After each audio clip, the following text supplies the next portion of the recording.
Hello दोस्तों post independence का ये तीसरा वीडियो है और कोशिश करेंगे कि इसमें पूरा पोस्ट इंडिपेंडेंट ख़त्म हो जाए।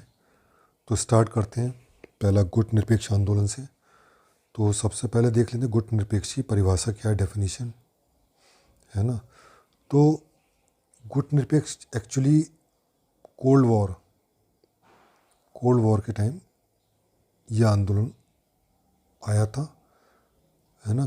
किसके रिस्पॉन्स में? उस टाइम जो विश्व था यूनिपोलर था, बाइपोलर था। एक तरफ यूएसएसआर था, दूसरी तरफ यूएसए था। तो इन दोनों का गुट में डिवाइड हो गया था ये। तो इन गुट से अलग रहने, जिन देशों ने इन दोनों गुट से अलग रहने की ठानी, वही गुट निरपेक्ष कहलाए। ठीक। तो गुट निरपेक्ष का अर्थ है किसी पक्ष से ना जुड़ना या तटस्थ रहना, है ना। लेकिन अगर इसका व्यापक अर्थ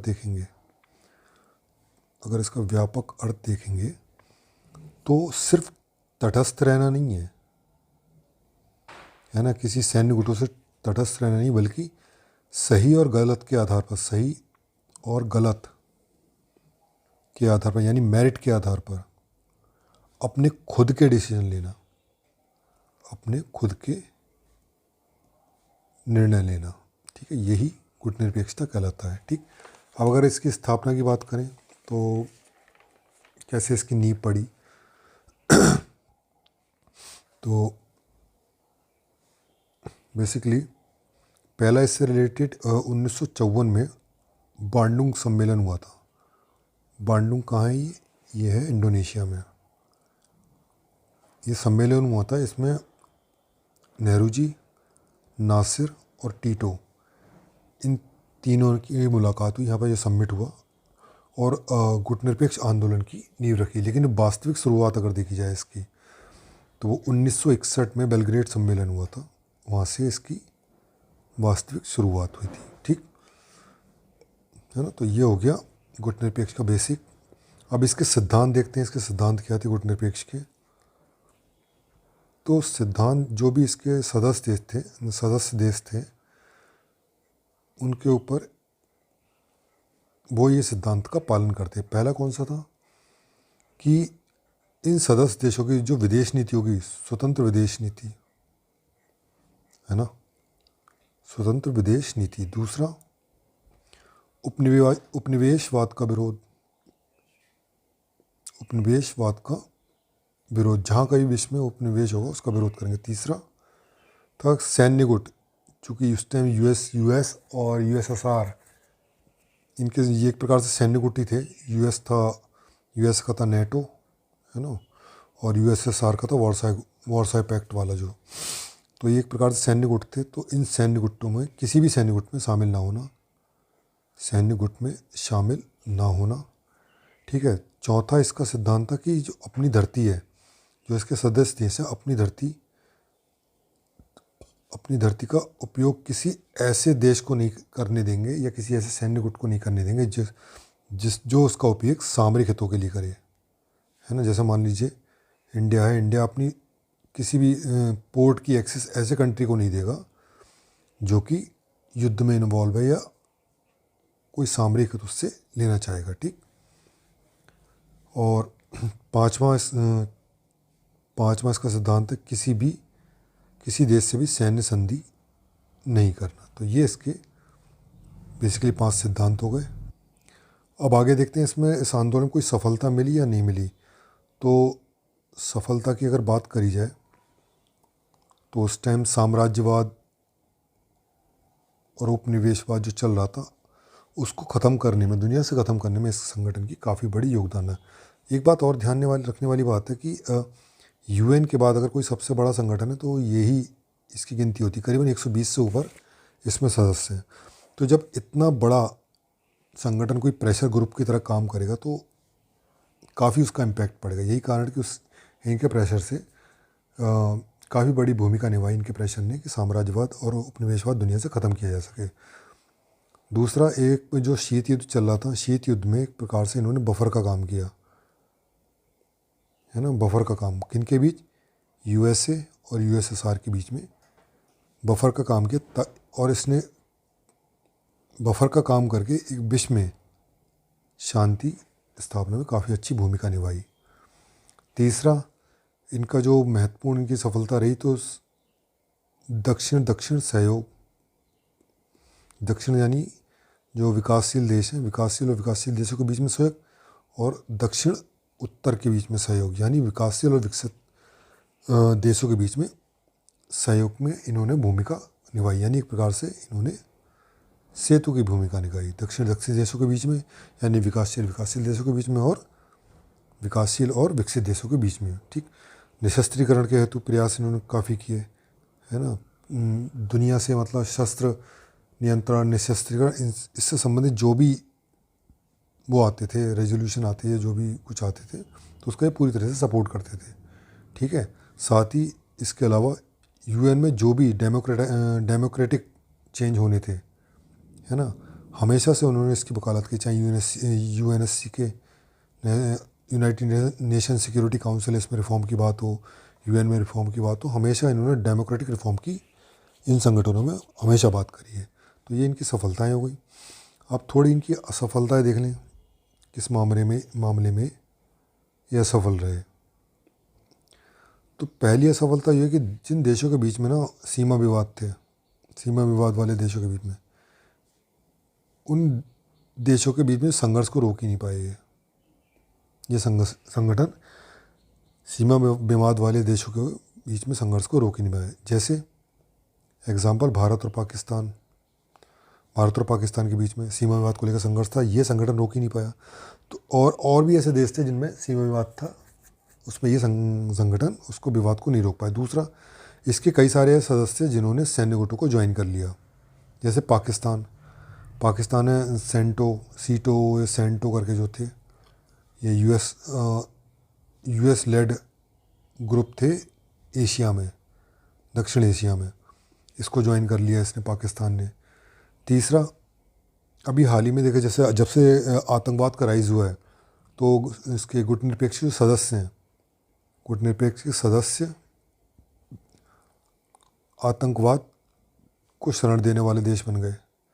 फिर से पाकिस्तान जो आतंकवाद को शरण दे रहा है, इसको कंट्रोल नहीं कर पा रहे। साथ ही साथ जो विश्व में वॉर हो रही, जैसे उपनिवेशवाद और साम्राज्यवाद का युद्ध का है ना, इन सब का इन्होंने विरोध किया था, सिद्धांत में था इसके। तो जितनी वॉर हुई, जैसे यूएस अफगानिस्तान वॉर हुई, है ना, नहीं इसको रोक पाए, यूएस इराक नहीं इसको रोक पाए। ठीक है, अभी हाल ही में रशिया यूक्रेन वॉर को भी कंडेम्ड करा, लेकिन उसको रोक पाने में इनकी कोई भूमिका नहीं रही। अभी इसराइल और गाज़ा की लड़ाई चल रही है, इसको भी रोकने में एक प्रकार से ये असमर्थ ही हैं। तो जब देखा जाए, इतने बड़े बड़े इश्यूज इस टाइम दुनिया में चल रहे हैं, वॉर को लेकर चल रहे हैं, इसको रोक पाने में जब असमर्थ है, तो इससे क्या एक क्वेश्चन उठा कि आज के टाइम में जो गुटनिरपेक्ष, इसकी प्रासंगिकता रह गई है नहीं, प्रासंगिकता बची है या नहीं, है ना। तो क्योंकि जिस टाइम ये गुटनिरपेक्ष बना था, गुटनिरपेक्ष आंदोलन हुआ था, उस टाइम पूरी दुनिया 2 ग्रुप्स में डिवाइड थी। तो उन 2 ग्रुप से बचने के लिए उन्होंने अपना एक अलग, कि हम किसी ग्रुप में शामिल नहीं होंगे। लेकिन आज तो वर्ल्ड मल्टीपोलर है ना, बहुध्रुवीय व्यवस्था की ओर बढ़ रहा है, कोई 2 ध्रुव तो है नहीं, है ना। तो आज क्या इसकी प्रासंगिकता, तो पहली बात तो ये प्रासंगिकता की बात करें तो 1991 में यूएसएसआर का डिसइंटीग्रेशन हो गया, है ना। बेस कैसे पड़ा था इसका, जब विश्व बाइपोलर था। ठीक, अब बाइपोलर तो रहा नहीं, यूएसएसआर का डिसइंटीग्रेशन हो गया, खाली यूएस रह गया। ठीक, दूसरा, आज का जो टाइम चल रहा है, 2023 जो चल रहा है, ये सिर्फ विश्व में सिर्फ यूएसएसआर नहीं है, इंडिया है, चाइना है, ठीक है, जर्मनी है और ऑस्ट्रेलिया है, कई ऐसे देश हैं जो एक ग्लोबल पावर के रूप में उभर रहे हैं। तो आज मल्टीपोलर वर्ल्ड में इसकी प्रभावशीलता, प्रासंगिकता जो है बहुत कम हो गई। दूसरे, अगर बात की जाए, जो नेम की जो स्थापना हुई थी, वो 2 गुटों के, भाई हम इस गुट में शामिल नहीं होंगे, इससे अलग हुई थी। ठीक, ताकि अलग रहकर विश्व की जो समस्याएं हैं ना, उनका समाधान किया जा सके। लेकिन हुआ क्या, नेम पूरा मूवमेंट इन दोनों गुटों के विरुद्ध प्रतिक्रिया करने का एक गुट बन के रह गया। ठीक है, विश्व की शांति तो ज़्यादा स्थापित नहीं कर पाए विश्व में शांति, लेकिन दोनों जो गुट हैं इनका विरोध करने वाले एक संस्था के रूप में ही, प्रतिक्रिया करने वाली संस्था के रूप में डेवलप हुआ। ठीक। तीसरी अगर देखें, आज के टाइम में जो समस्याएं, नई तरह की समस्याएं विश्व जूझ रहा है, जैसे टेररिज्म है ना, पर्यावरण को लेके, पर्यावरण संकट को लेके, ठीक, महामारी जो चल रही है, खासकर जो कोविड आया, कोविड के बाद का टाइम है, कोविड के टाइम का एरा, तो ऐसे इश्यूज़ हैं जिनको ये, जैसे ट्रेड वॉर है ना, ट्रेड वॉर चल रही है, दोबारा से वर्ल्ड क्या होता है, मतलब दोबारा से क्या कर रहे हैं, प्रोटेक्शनिज्म, संरक्षणवाद को अपना रहे हैं, है ना, ग्लोबलाइजेशन को छोड़ के संरक्षणवाद को अपना रहे हैं। तो इस तरह के जो मुद्दे हैं, इनसे लड़ने के लिए इनका कोई प्रोफार्मा ही नहीं है ना, कोई नीति पॉलिसी नहीं है। इवन जो ये इसके सदस्य देश हैं, इन पर कुछ ज़्यादा बड़ा स्टैंड भी नहीं लेते, ना उनकी सुनी आती है। तो इन सब को देखा जा रहा है कि इनकी प्रासंगिकता आज के टाइम में ख़त्म हो रही है। लेकिन अगर देखा जाए, जैसा कि मैंने बताया था, यूनाइटेड नेशन के बाद अगर शायद 120 प्लस देश हैं, इसमें सबसे बड़ा गुट है ये, है ना। तो ये गुट अगर प्रेशर ग्रुप की तरह काम करता है, तो ये बहुत बड़ा इम्पैक्ट ग्लोबल पॉलिटिक्स में डाल सकता है। प्रासंगिकता क्यों नहीं है? बिल्कुल प्रासंगिक है। बहुत सारे इशू हैं, चाहे टेररिज्म हो गया, चाहे पर्यावरण हो गया, महामारी का इशू का, संरक्षणवाद हो गया, ये सारे इशू ऐसे हैं कि हम देश मिलके, कोई अकेला देश तो इनसे लड़ नहीं सकता, देश मिलके एक प्रेशर ग्रुप की तरह काम करें और इन सबसे हम लड़ सकते हैं। ह्यूमन राइट वायलेशन के बहुत सारे देशों में इशू देखने को मिल रहे हैं, ठीक है ना। ऊर्जा सहयोग आज की बात चल रही है, जो अधिकतर ये ग्रुप जो गुट निरपेक्ष का, इसमें अधिकतर देश कौन से हैं? जो विकासशील देश हैं, वो जो भूमध्य रेखा यानी कर्क रेखा और मकर रेखा के देश के बीच है, ठीक है। इनमें अगर देखा जाए, सोलर एनर्जी काफ़ी इफिशिएंट, मतलब को सोलर एनर्जी काफ़ी इनके अंदर क्षमता है, तो इंटरनेशनल सोलर अलायंस के तहत इनको लाया जा सकता है। तो ऐसे बहुत सारे इनिशिएटिव हैं जिसमें गुट निरपेक्ष आंदोलन की भूमिका निभाई जा सकती है। तो अब ज़रूरत है दोबारा से इस आंदोलन को, यानी नेम 2.0 को लाने की, ताकि जो अभी जो इशू चल रहे हैं उनको दोबारा रिवाइव किया जा सके। लेकिन उससे पहले इसको सफल बनाने के लिए हमें क्या करना चाहिए? जैसे यूएन है, यूएन की तरह इसको एक सांगठनिक आधार इसको देना चाहिए, यानी इसको एक संगठनिक आधार देना चाहिए। दूसरा, इसका सचिवालय नहीं है, इसका सचिवालय बनाना चाहिए, ठीक है। तीसरा, ये संगठन को अपने आप को एक दबाव समूह की तरह इसको बनाना चाहिए, ताकि जो वर्ल्ड पॉलिटिक्स है इसमें वैश्विक मुद्दों पर अपना एक दबाव बना सके। चौथा, यूएनएससी में रिफॉर्म, ठीक, और साथ ही जो इसके सदस्य देश हैं उनका सशक्तिकरण, चाहे वो इकोनॉमिकली हो, सोशली हो, पॉलिटिकली हो, है ना, क्योंकि अधिकतर देश में गरीब हैं, तो इन देशों का सशक्तिकरण इसमें बहुत ज़रूरी है, ठीक। तो ये हो गया नेम पूरा टॉपिक। अगला टॉपिक है 1965 का भारत पाकिस्तान के बीच का युद्ध। तो वही जम्मू कश्मीर के इशू को लेके फिर से एक बार भारत पाकिस्तान 1965 में आमने सामने आ गए थे। लेकिन इसके कारण क्या थे?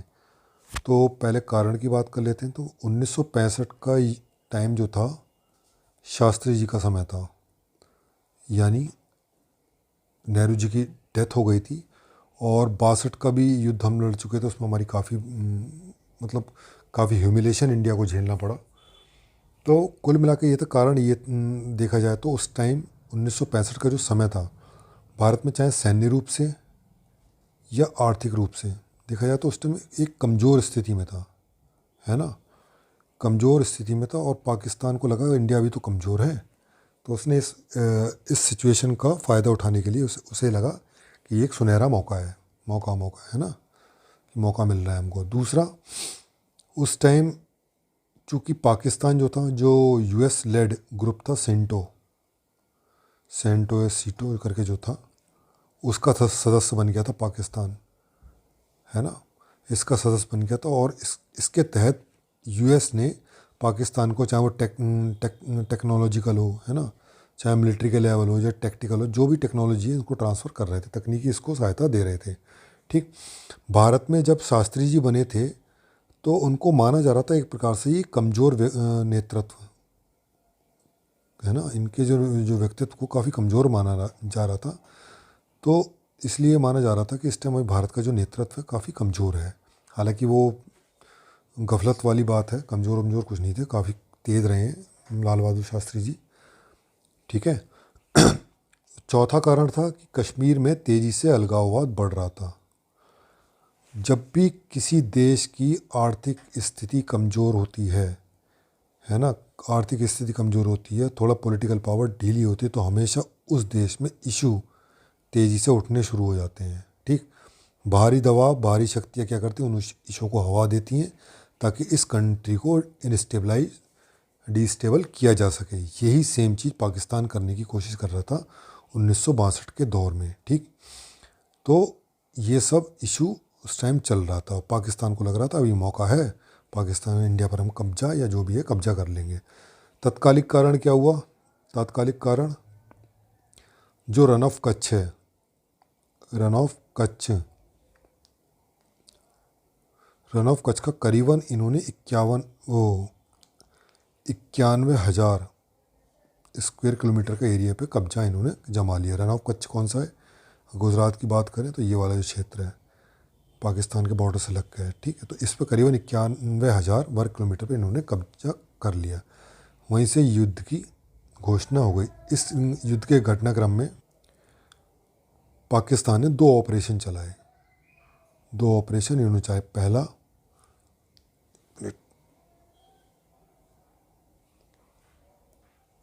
ऑपरेशन जिब्राल्टर, दूसरा ऑपरेशन ग्रैंड स्लैम। तो पहला ऑपरेशन जिब्राल्टर और दूसरा जो ऑपरेशन था वो कौन सा था? ग्रैंड स्लैम, है ना। तो ऑपरेशन जिब्राल्टर के तहत इन्होंने क्या करा, चूँकि अपराइजिंग J&K में अपराइजिंग चल रही थी, है ना, अपराइजिंग चल रही थी उस टाइम, काफ़ी तेज़ी से अलगाववाद चल रहा था। तो इन्होंने क्या सोचा कि हम पाकिस्तान से घुसपैठिए भेजेंगे, है ना, J&K में घुसपैठिए भेजेंगे जो इसकी अपराइजल को सपोर्ट करेंगे, साथ ही पाकिस्तान को, जम्मू कश्मीर को आज़ाद हम कर लेंगे। ठीक, तो इन्होंने घुसपैठिए भेज दी। लेकिन उस वहाँ एक चीज़ देखने को ही मिली, जो उस अपराइजिंग को लीड कर रहे थे J&K में, यानी शेख अब्दुल्ला जो लीड कर रहे थे, इन्होंने इस पाकिस्तानी घुसपैठियों का विरोध करना शुरू कर दिया। क्यों? क्योंकि भाई कश्मीरी अच्छी तरीके से जानते थे, हमें वो कश्मीरियों का अभी भी यही मानना है, आप बात करोगे सॉरी, अभी भी उनका अधिकतर जो लोग हैं कश्मीरी जो सेपरेशन चाहते हैं, वो ये चाहते हैं कि J&K हमारा आज़ाद हो जाए। लेकिन ये वो कभी नहीं चाहते हम पाकिस्तान में मर्ज हो जाएं। पाकिस्तान से ज़्यादा बढ़िया वो इंडिया को सोचते हैं कि कम से कम वो तो बेकार भिखारी देश है, अभी भी, उस टाइम भी भिखारी था, कि हम इंडिया के साथ ही रहेंगे। उससे बेटर ये प्रेफरेंस करते हैं वो, अनलेस पाकिस्तान में जाने की बजाय। सेम उस टाइम यही हुआ। शेख अब्दुल्ला ने अपराइजिंग में जब ये घुसपैठी आया तो शेख अब्दुल्ला ने इनका विरोध कर दिया। क्यों? क्योंकि ये इनका जो मकसद था घुसपैठियों का, J&K को भारत से काट के इसको पाकिस्तान में मिला लेना, जिसका शेख अब्दुल्ला ने विरोध कर दिया। तो ये इनका ऑपरेशन फेल हो गया, जो कि पाकिस्तान ने कभी एक्सपेक्ट नहीं किया था। फिर इसने क्या करा, दूसरा ऑपरेशन चलाया। तो दूसरा ऑपरेशन का नाम था grand slam, operation grand slam. इसमें इन्होंने क्या करना था, जो J&K में अखनूर है, अखनूर पर कब्जा करके J&K को भारत से अलग कर दो। फिर इन्होंने सोचा अपराइजिंग का तो हम ना तो सपोर्ट ले रहे ना अपराइजिंग को सपोर्ट दे रहे, सीधे अखनूर पे हमला करके J&K को अलग कर देना, अपराइजिंग वगैरह देखी जाएगी, बाद में दबा देंगे इसको। ठीक है, इस मकसद से इन्होंने कर तो दिया हमला। लेकिन ये इनका जो हमला था वो एक फ्रंट पे था। इंडिया ने क्या करा, ये पंजाब है, यहाँ पर लाहौर है, ये यहाँ पर अखनूर है, तो J&K में इन्होंने हमला कर दिया अखनूर पे। इंडिया ने यहाँ पर दूसरा मोर्चा खोल दिया लाहौर पर। लाहौर और पाकिस्तान के काफ़ी अंदर बॉर्डर तक घुस गए। ठीक है, तो एक प्रकार से इनका दूसरा भी ये जो ऑपरेशन था फेल हो गया। और दूसरे ऑपरेशन फेल होने के साथ पाकिस्तान घुटनों पे आ गया, क्योंकि भारत लाहौर तक पहुंच गया था, है ना। तो ये घुटने पर आ गया। परिणाम इसका युद्ध का क्या हुआ, तो पाकिस्तान हार हो गई पाकिस्तान की, है ना। यूएसएसआर के हस्तक्षेप के बाद इसमें क्या हुआ, संघर्ष विराम हो गया, ठीक है। और यूएसएसआर के कहने पर ही ताशकंद समझौते के लिए दोनों देशों को बुलाया गया। तो अब जो नेक्स्ट टॉपिक है ताशकंद समझौता है वो देख लेते हैं। तो यूएसएसआर के मीडिएशन से भारत और पाकिस्तान के बीच में 10 जनवरी 1966 को ताशकंद समझौता हुआ। इसके प्रावधान क्या थे? प्रावधान, एक तो पहला प्रावधान वही होगा, युद्ध विराम, युद्ध को रोकना, युद्ध विराम, और युद्ध से पहले की जो स्थिति है, युद्ध से पहले की स्थिति वापस लौटना। दूसरा, युद्ध के जो बंदी है, बंदियों को एक्सचेंज करना। तीसरा इसमें था कि जो द्विपक्षीय मुद्दे हैं, द्विपक्षीय मुद्दों को शांतिपूर्वक उनका समाधान ढूंढना, ठीक। ये तीसरा पॉइंट हो गया। चौथा पॉइंट इसमें था कि 1961 का जो वियना कन्वेंशन था, वियना अभिसमय, इसको बहाल करना, यानी दोनों देशों के जो डिप्लोमेटिक रिलेशन है उसको इस्टेब्लिश करना, ठीक। अगला है आपसी व्यापार, आर्थिक और सांस्कृतिक संबंधों को दोबारा से शुरू करना, उनकी पुनर्बहाली करना। और जो सबसे इम्पोर्टेंट पार्ट था कि एक दूसरे के आंतरिक मामलों में हस्तक्षेप की नीति, हस्तक्षेप नहीं करेंगे। तो ये इसके प्रावधान थे। तो भारत ने इन प्रावधानों को काफ़ी सीरियसली माना। पाकिस्तान से जैसा कि उम्मीद कर सकते वो इसको मान तो सकता नहीं, लेकिन इसके अगर देखा जाए तो ताशकंद जो समझौता था, है ना, क्या अपने उद्देश्य में सफल रहा? तो अगर बात करी जाए तो तात्कालिक उद्देश्य जो थे उसमें तो सफल रहा। सेना चाहे पीछे हटाना हो, एक्सचेंज करना हो युद्ध बंदियों का, है ना, और इन सब चीज़ों में तो रहा। लेकिन जो लॉन्ग टर्म की जो चीज़ें थी, जैसे आंतरिक मामलों में एक दूसरे हस्तक्षेप नहीं देना, ठीक है, और द्विपक्षीय संबंधों को शांतिपूर्वक सुलझाना, इससे इसने धीरे धीरे बैक स्टेप पाकिस्तान ने कर लिया। वो उसकी फितरत थी मानना, वो इनका उल्लंघन करने लगा। तो कुल मिला के जो तात्कालिक उद्देश्य थे वो तो पूरे हो गए, लेकिन जो लॉन्ग टाइम वाले जो उद्देश्य थे वो उससे शायद पूरे नहीं हुए, ठीक। सीमा विवाद बना रहा, और इसी सीमा विवाद के चलते 1971, है ना, फिर 1999 कारगिल, ये सब आगे युद्ध हुए, ठीक। तो ये हो गया ताशकंद समझौता। अब जो अगला पॉइंट है इसमें युद्ध की समीक्षा, जो 1965 के युद्ध की समीक्षा अगर देखते हैं तो कैसा, मतलब इसको देख लेते हैं। तो पहला पॉइंट है इसमें, जो युद्ध में जो 1962 के वॉर में इंडिया ने अपना कॉन्फिडेंस खोया था, वो दोबारा से इसमें प्राप्त कर लिया, पुनः प्राप्त किया अपने कॉन्फिडेंस को, ठीक है। दूसरा, इस युद्ध में पहले की अपेक्षा भारतीय जो सेना है ना, काफ़ी व्यवस्थित तरीके से लड़ी, ठीक। तीसरा, पाकिस्तान घुटनों पे आ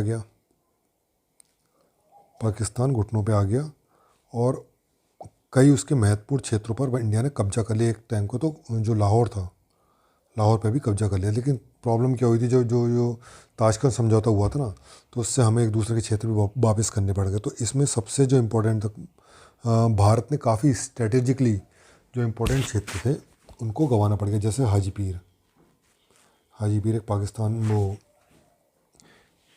बॉर्डर पे जगह है भारत पाकिस्तान के, तो वहाँ पर इस क्षेत्र को दोबारा वापस करना है, क्योंकि ये सामरिक रूप से काफ़ी स्ट्रॉन्ग जगह थी, क्योंकि यहीं से घुसपैठ हो रही थी। आगे जो 1971 में वॉर भी हुई थी, यहीं से भी घुसपैठ होना शुरू हुई थी, ठीक। तो इसको वापस करना पड़ गया हमको, है ना। और जैसा कि बोला जा रहा था कि शास्त्री जी एक कमज़ोर नेतृत्व वाले नेता हैं, तो शास्त्री जी का क्या एक मजबूत नेतृत्व के रूप में देखा जाने लगा। इन्होंने जो जय जवान जय किसान का नारा दिया था, वो घर घर तक पहुँच गया। यहाँ तक कि आज भी देखो, इस नारे का जो भी कोई आंदोलन, चाहे वो किसान से रिलेटेड हो, चाहे कोई भी आंदोलन हो, उसमें जय जवान जय किसान का नारा जरूर बोलता है। भारत ने जो 1962 में वैश्विक जो विश्व स्तर पर अपनी इमेज है, अपनी प्रतिष्ठा है, वो खो दी थी, दोबारा से प्राप्त कर ली, ठीक। और अगला फ़ायदा क्या हुआ, यूएसएसआर से हमारे संबंध अच्छे होने लगे। तो धीरे धीरे क्या हुआ, भारत गुटनिरपेक्ष से धीरे धीरे एक पक्ष की ओर झुकने लगा। वो कौन सा पक्ष था, यूएसएसआर का। ठीक, तो ताशकंद समझौते है ना, ताशकंद समझौता हो गया। अगर देखा जाए युद्ध की पूरी समीक्षा और ताशकंद समझौते की, तो भारत ने तो जो भी समझौता हुआ है उसका पालन किया, लेकिन पाकिस्तान ने उसका पालन नहीं किया। जब पालन नहीं किया तो इसका परिणाम क्या हुआ, लगातार जो इस समझौते का उल्लंघन किया, इसका परिणाम 1971 की जंग और 19 का कारगिल युद्ध इसके रूप में देखने को हमको मिला। ठीक, अब देख लेते हैं जो शास्त्री जी ने जय जवान जय किसान का जो नारा दिया था, है ना, इसका जो इन्होंने नारा दिया, इसका महत्व क्या है, महत्व क्या था उस टाइम भी और आज के टाइम में भी, क्या इसका महत्व है, कैसे उद्भव हुआ इस नारे का। तो जैसा कि जानते हैं शास्त्री जी ने इस नारे को दिया था। तो इस नारे के दर्शन में क्या निहित था, एक तरफ तो सेनाओं का उत्साह बढ़ाना, क्योंकि 1962 के वॉर के बाद सेना उनका काफ़ी मनोबल नीचे गिर गया था, है ना। ताकि सेना का उत्साह बढ़ाना, ताकि देश की जो संप्रभुता है उसकी रक्षा की जा सके, इस देश की सीमाओं की रक्षा की जा सके। क्यों, क्योंकि 1965 में पाकिस्तान भारत पर हमला करने वाला। दूसरा तरफ इन्होंने नारा दिया था, एक तो शब्द जय जवान, दूसरा था जय किसान। जय किसान का मतलब किसानों में एक तरफ सेना का उत्साहवर्धन करना, दूसरा भारतीय जो किसान हैं इनमें भी उत्साह का संचार करना। क्योंकि उस टाइम ये ऐसा था, 1962 के बाद भारत में खाद्यान्न उत्पादन काफ़ी कम हो गया था, अकाल भी पड़ रहा था, है ना, सूखा, इस सारी समस्या से गुजर रहा था, एक प्रकार से भुखमरी चल रही थी भारत में। तो किसानों को इन्होंने इनकरेज किया ताकि अधिक से अधिक अन्न उपजा सकें और हमारी भारत की जो खाद्य सुरक्षा है इसको सुनिश्चित कर सकें। तो जो नारा इसके दर्शन में सेना का उत्साह और किसानों में उत्साह संचार का इसमें दर्शन निहित था। किन परिस्थितियों में दिया, 1962 के वॉर के बाद की जो परिस्थितियाँ उभरी थी, है ना, सेना का मनोबल काफ़ी नीचे था। ठीक, भारतीय अर्थव्यवस्था काफ़ी ख़राब चल रही थी। इवन यूएस की तरफ से जो वो आता था ना, PL 480 गेहूँ, उन्होंने इसका निर्यात बंद कर दिया। ठीक, तो खाद्य संकट, भारत में जो तुम्हारे सूखा चल रहा था, अकाल, इसकी वजह से खाद्य सुरक्षा संकट में। तो इन संदर्भ में अपनी सीमाओं की सुरक्षा के रखना करना, अपनी सेना का मनोबल बढ़ाना, साथ ही साथ किसानों के भी मनोबल बढ़ाने के लिए ये आंदोलन इन्होंने दिया। ठीक, महत्व की देखें, बात अगर किया है तो जब ये आंदोलन दिया था तो वॉर लगभग शुरू ही हो गई थी। शास्त्री ने जब आंदोलन दिया तो काफ़ी भावनात्मक रूप से देश को इन्होंने संबोधन किया था उस टाइम। इनको ये उम्मीद नहीं थी, इवन किसी जो सरकार थी उसको भी ये उम्मीद नहीं थी कि ये नारा इतना सक्सेसफुल हो जाएगा। तो इसने ना सिर्फ जवान या किसान, बल्कि पूरे भारत को, है ना, पूरे भारत के लोगों का मनोबल इस नारे ने काफ़ी बढ़ा दिया। मतलब पूरे भारत में एक उत्साह का संचार हुआ, जिसका परिणाम क्या हुआ, पाकिस्तान युद्ध में हार गया, जैसा हम जानते हैं। इसके बावजूद इसकी उच्च तकनीकी से लैस था उस टाइम पाकिस्तान, तब भी हार गया। ठीक है, भारतीय सेना का जो मनोबल था दोबारा उसने प्राप्त कर लिया। ठीक, पाकिस्तान ताशकंद की संधि करने के लिए बाध्य हो गया। ठीक है, और जो भारत में जब भारतीय सेना को मनोबल बढ़ा तो भारतीय जो सैन्य तैयारियां इसको भी मजबूती प्रदान मिली, है ना। तो ये तो हमारे हो गया युद्ध पर इसका क्या परिणाम हुआ युद्ध के क्षेत्र में। अब दूसरा देखते हैं खाद्यान्न के क्षेत्र में, क्योंकि दो उद्देश्य थे ना इसके, सेना का मनोबल बढ़ाना, सेना में उत्साह का संचार करना, किसानों से खाद्य सुरक्षा, है ना, किसानों से खाद्य उत्पादन के लिए। तो खाद्य सुरक्षा के क्षेत्र में क्या हुआ, तो इस टाइम जो ग्रीन रेवोल्यूशन है, हरित क्रांति है, उसका सूत्रपात किया गया, उसको लाया गया। हालांकि जो जोर शोर से काम किया उससे आने वाले जो इंदिरा गांधी जी हैं उनके कार्यकाल में हुआ, लेकिन इस टाइम ग्रीन रेवोल्यूशन को इंट्रोड्यूस कर दिया गया था इंडिया में, है ना। चूँकि एक लॉन्ग टर्म प्रोग्राम था, काफ़ी समय लगने वाला था, इनके टाइम में शुरू हो गया। आने वाले वर्षों में इसका परिणाम हम देख लेते हैं, आज भी देख रहे हैं कि भारत ना सिर्फ खाद्य सुरक्षा की दृष्टि से सुरक्षित हुआ, बल्कि आज इतना खाद्यान्न उत्पादन होता है, विश्व में दूसरे नंबर का देश है हम लोग, जहाँ खाद्यान्न उत्पादन सबसे ज़्यादा होता है। हम लोग अपने खाद्य पदार्थों को निर्यात भी करते हैं। तो देख रहे हैं कि ये जो आंदोलन का जो नारा था, इस टाइम का जो शास्त्री जी द्वारा दिया गया नारा था, जय जवान जय किसान, कितना सक्सेसफुल हुआ।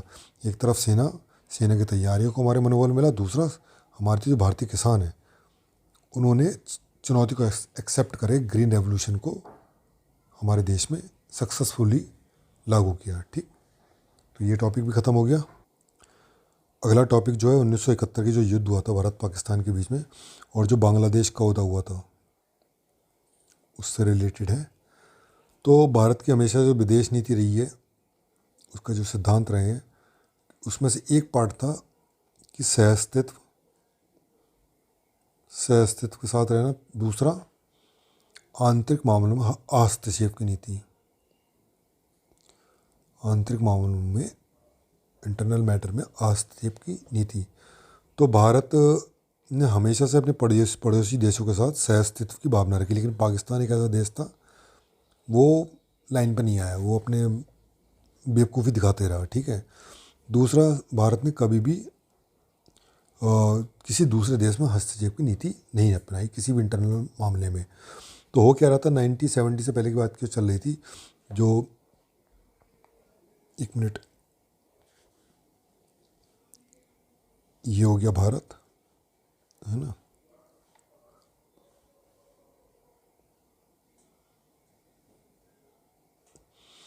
ये हो गया हमारे भारत, ये उधर बांग्लादेश हो गया, ये हो गया पाकिस्तान। तो ये वेस्ट पाकिस्तान था और ये ईस्ट पाकिस्तान। चूँकि एक मिनट, ये हो गया ईस्ट पाकिस्तान। ठीक है। तो कारणों की बात करें, पीछे कारण क्या थे। अब ये भारत से विभाजन के बाद पाकिस्तान तो बन गया, लेकिन पाकिस्तान ये अलग अलग बना, वेस्ट और ईस्ट के रूप में। ये दोनों एक दूसरे से जुड़े हुए नहीं थे। यहाँ पर उर्दू भाषा बोली जाती थी या बंगाली, है ना, बंगाली भाषा बोली जाती थी। ठीक। अगर इनकी जो सीट्स की, नंबर ऑफ़ सीट्स की बात करें, तो यहाँ पर सीट्स ज़्यादा थी, नंबर ऑफ़ सीट्स, यहाँ पर नंबर ऑफ़ सीट्स कम थी। ठीक। प्रशासन में डोमिनेंस किसका था, प्रशासन में जो वेस्ट पाकिस्तान में रहने वाले पंजाबी थे इनका डोमिनेंस था, और जो ईस्ट पाकिस्तान में रहने वाले जो बंगाली थे इनका डोमिनेंस नहीं था, काफ़ी मार्जिनलाइज थे। दूसरे, पाकिस्तान क्या कर रहा था, जो उर्दू है, उर्दू को ईस्ट पाकिस्तान पर थोपने की लगातार ये कोशिश कर रहा था। ठीक है। तो इन सब विरोध के पीछे जो वहाँ के मुजीबुर रहमान है,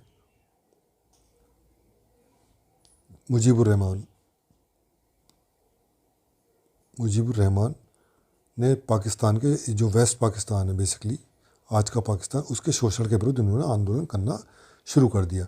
इलेक्शन लाए गए, इलेक्शन जब हुए तो जो इनकी मुजीबुर रहमान की आवामी लीग है, आवामी लीग, इसको वेस्ट पाकिस्तान में बहुमत नहीं मिला, लेकिन ईस्ट पाकिस्तान में पूर्ण बहुमत में आई। ठीक। लेकिन जो नंबर ऑफ़ सीट्स की बात है, तो नंबर ऑफ़ सीट्स देखा जाए तो वेस्ट पाकिस्तान की जो सीटें थी वो कम थी, और आवामी लीग इसको सीट्स बहुत ज़्यादा मिली। ठीक। तो लेकिन जब सरकार बनाने की बारी आई, तो उस टाइम जो राष्ट्रपति था उनका, है ना, राष्ट्रपति था, उन्होंने क्या करा, इनको पीएम नहीं बनाया, मुजीबुर रहमान को मना कर दिया। जबकि लोकतांत्रिक रूप से अगर देखा जाए तो प्रधानमंत्री मुजीबुर रहमान बनते, लेकिन उन्होंने इनकार कर दिया, हम इनको पीएम नहीं बनाएंगे। ठीक है। तो इन्होंने कहा हम इनको पीएम नहीं बनाएंगे, और इनको उठा के, जो मुजीबुर रहमान है, शेख मुजीबुर रहमान, इनको उठा के जेल में बंद कर दिया, है ना। एक और कारण था कि जो ईस्ट पाकिस्तान था, जो जितनी भी जूट मिलें थी, जूट का उत्पादन ईस्ट पाकिस्तान में बहुत ज़्यादा होता था, टोटल निर्यात भी नहीं था। तो इससे मिलने वाला जितना भी राजस्व था उसका उपयोग कहाँ करा जा रहा था, वेस्ट पाकिस्तान में। ईस्ट पाकिस्तान को उससे कुछ नहीं मिला। एक प्रकार से देखा जाए तो वेस्ट पाकिस्तान ईस्ट पाकिस्तान को एक कॉलोनी की तरह ट्रीट कर रहा था, उनको लगातार शोषण कर रहा था। ठीक, इसीलिए यहाँ पर अपराइजिंग होना शुरू हुई। अपराइजिंग को दबाने के लिए पाकिस्तान ने किया गया ऑपरेशन सर्च लाइट चलाया गया, सर्च लाइट चलाया। ठीक, इसके तहत काफ़ी दमन चक्र चलाया ईस्ट पाकिस्तान में, लोगों को मारा गया, किलिंग की गई लोगों की, है ना, बलात्कार, रेप्स वगैरह सब कुछ किया गया। तो वहाँ पर जितना भी जो बंगाली जो सेंटिमेंट थे वो इतने ज़्यादा हर्ट हुए, बहुत ज़्यादा। ठीक है, तो जब ये दमन चक्र चल रहा था तो यहाँ से माइग्रेशन लोगों का होना शुरू हो गया भारत में। भारत में माइग्रेशन, अब भारत की एंट्री होती है इसमें, कैसे आते हैं, तो माइग्रेशन की वजह से भारत में मतलब यहाँ पे सिविल वॉर चल रही थी ईस्ट पाकिस्तान में, उसकी वजह से माइग्रेशन होना शुरू हुआ। काफ़ी में करीबन 1 करोड़ के तादाद में लोग यहाँ पे शरणार्थी हमारे देश में आने लगे। इंदिरा गांधी जी उस टाइम पीएम थी। इन्होंने वेस्ट से भी अपील करी, पाकिस्तान से भी कहा भैया ये देखो तुम अपनी जो समस्या है इसका हल करो, हमारी तरफ माइग्रेशन बहुत आ रहे हैं, हम लोग इनको कैसे डील करेंगे। ठीक है, उन्होंने कुछ भी इसका करने का, ना वेस्ट ने कुछ किया ना पाकिस्तान ने किया, पाकिस्तान अपना दमन चक्र लगातार चलाता रहा। ठीक है, भारत का एक मोरल दूसरे क्या था, भारत का एक भारत की जो इंटरनल पॉलिटिक्स है, भारत की जो जनता है वो लगातार वो देख रही थी भाई बंगाली क्या, भले से ठीक है डिवाइड हो गया लेकिन एक बार तो हमारे थे, तो हमारे भाई है ना। बंगाली पीपल जो थे, जैसा आप देखो श्रीलंका में जो तमिल्स का दमन होता है, तो तमिलनाडु में कितना बवाल होता है, ऐसे ही वेस्ट बंगाल में इस चीज़ को लेकर बड़ा विरोध हो रहा है। तो ये विरोध धीरे धीरे भारत में बढ़ने लगा कि ये गलत कर रहा है पाकिस्तान। तो भारत में सेंटिमेंट थे ना, इनके साथ बांग्लादेश के साथ जुड़ने शुरू हो गए, और इन सेंटिमेंट्स ने गवर्नमेंट के ऊपर प्रेशर बनाया कि भैया तुम आप कोई एक्शन लो। ठीक है, तो भारत ने कहा भाई अगर नहीं तुम अपनी प्रॉब्लम सॉल्व करोगे तो हम लोग फिर कुछ करेंगे अपना, है ना। तो इतनी ज़्यादा भारत की इंटरनल प्रेशर आया कि भारत ने क्या डिसाइड किया, तो वहाँ की जो मुक्ति वाहिनी थी, मुक्ति वाहिनी जो गुरिल्ला फोर्स थी, इसको ट्रेन करना शुरू कर दिया। ठीक है, उनको प्रशिक्षण दिया ऑपरेशन जैकपॉट के तहत, इनको ट्रेन करना शुरू किया ताकि जो पाकिस्तानी जो वेस्ट पाकिस्तानी जो कहर ढा रहे हैं उनके ऊपर ना, दमन चल कर रहे हैं उनका, बंगालियों का, उससे मुक्ति पाई जा सके। ये पाकिस्तान को बुरी लगी बात, ये पाकिस्तान ने क्या भारत पर हमला कर दिया। हमला क्या था, फिर क्या करा भारत ने, इस हमले का मुंह तोड़ जवाब दिया, है ना। और ना ही सिर्फ मुंह तोड़ जवाब दिया बल्कि जो बांग्लादेश है, बांग्लादेश को भी पाकिस्तान से हम इंडिया ने आज़ाद कराया, और एक नए देश उभर कर आए। ठीक, तो इस प्रकार से भारत ने ना सिर्फ पाकिस्तान को युद्ध में हराया बल्कि पाकिस्तान के 2 टुकड़े करके एक नए देश बांग्लादेश की स्थापना करने में बहुत बड़ी भूमिका निभाई। इस हार के बाद भारत और पाकिस्तान के बीच में शिमला समझौता हुआ, जिससे इंदिरा गांधी और जुल्फ़िकार अली भुट्टो के बीच में साइन किया गया। इसमें प्रावधान क्या थे, वही पहले तो युद्ध विराम करो, युद्ध विराम था, है ना। दूसरा क्या था, युद्धबंदी, इनको वापस करो। भारत ने तो बंदी बना लिए थे, सबसे बड़ा सरेंडर कराया था पाकिस्तान से दुनिया का आज तक का, उस बंदियों को वापस करने की बात थी। तीसरा वही पॉइंट, द्विपक्षीय मुद्दे, उसको शांतिपूर्वक सुलझाएंगे, जो कि कभी होने वाला नहीं था। आपसी सहयोग की बात, ये भी कभी नहीं होने वाला था। ठीक है, और जो बॉर्डर पे एक लाइन थी NJ 9842, है ना, ये जो लाइन थी इधर यहाँ पर NJ 9842 को LOC डिक्लेयर की गई इसके माध्यम से, और इसका कभी ना इंडिया उल्लंघन करेगा इस LOC का, ना ही पाकिस्तान उल्लंघन करेगा जब तक कि इन दोनों के बीच में कोई सीमा विवाद का कोई स्थायी समाधान ना निकाल लिया जाए। ठीक है, तब तक इसको लाइन ऑफ कंट्रोल को कोई भी वायलेट नहीं करेगा। विश्वास बहाली की जाएगी आपस में, ट्रेड के माध्यम से, कल्चर एक्टिविटीज़ के माध्यम से, ये सारे प्रावधान इसमें थे। ठीक, अब देख लेते हैं जो 1970 उनकी जो वॉर थी, इसके क्या परिणाम रहे थे। पहला परिणाम, पाकिस्तान हार गया था, है ना।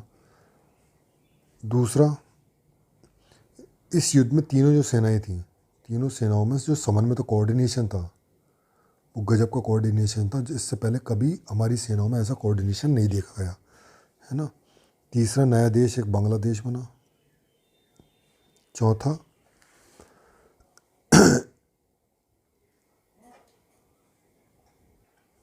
इंदिरा गांधी जी का जो राजनीतिक नेतृत्व है ना, उनका जो राजनीतिक कद था उसमें काफ़ी बढ़ोतरी हुई। चौथा, एक प्रकार से क्षेत्रीय शक्ति संतुलन कायम हुआ। कैसे? जब पाकिस्तान अनडिवाइडेड पाकिस्तान था तो उस टाइम क्षेत्रीय संतुलन क्या है, पाकिस्तान के पक्ष में था। एक प्रकार से असंतुलन था, तो एक साइड से भारत के वेस्ट पाकिस्तान, दूसरी साइड से ईस्ट पाकिस्तान। एक प्रकार से भारत दो मोर्चों के बीच में डिवाइड था। अगर अब ये ईस्ट पाकिस्तान इससे अलग हो गया, एक नया देश बन गया, तो एक प्रकार से रीजनल क्षेत्र में एक क्षेत्रीय संतुलन है, एक क्षेत्रीय संतुलन की स्थापना हुई इससे।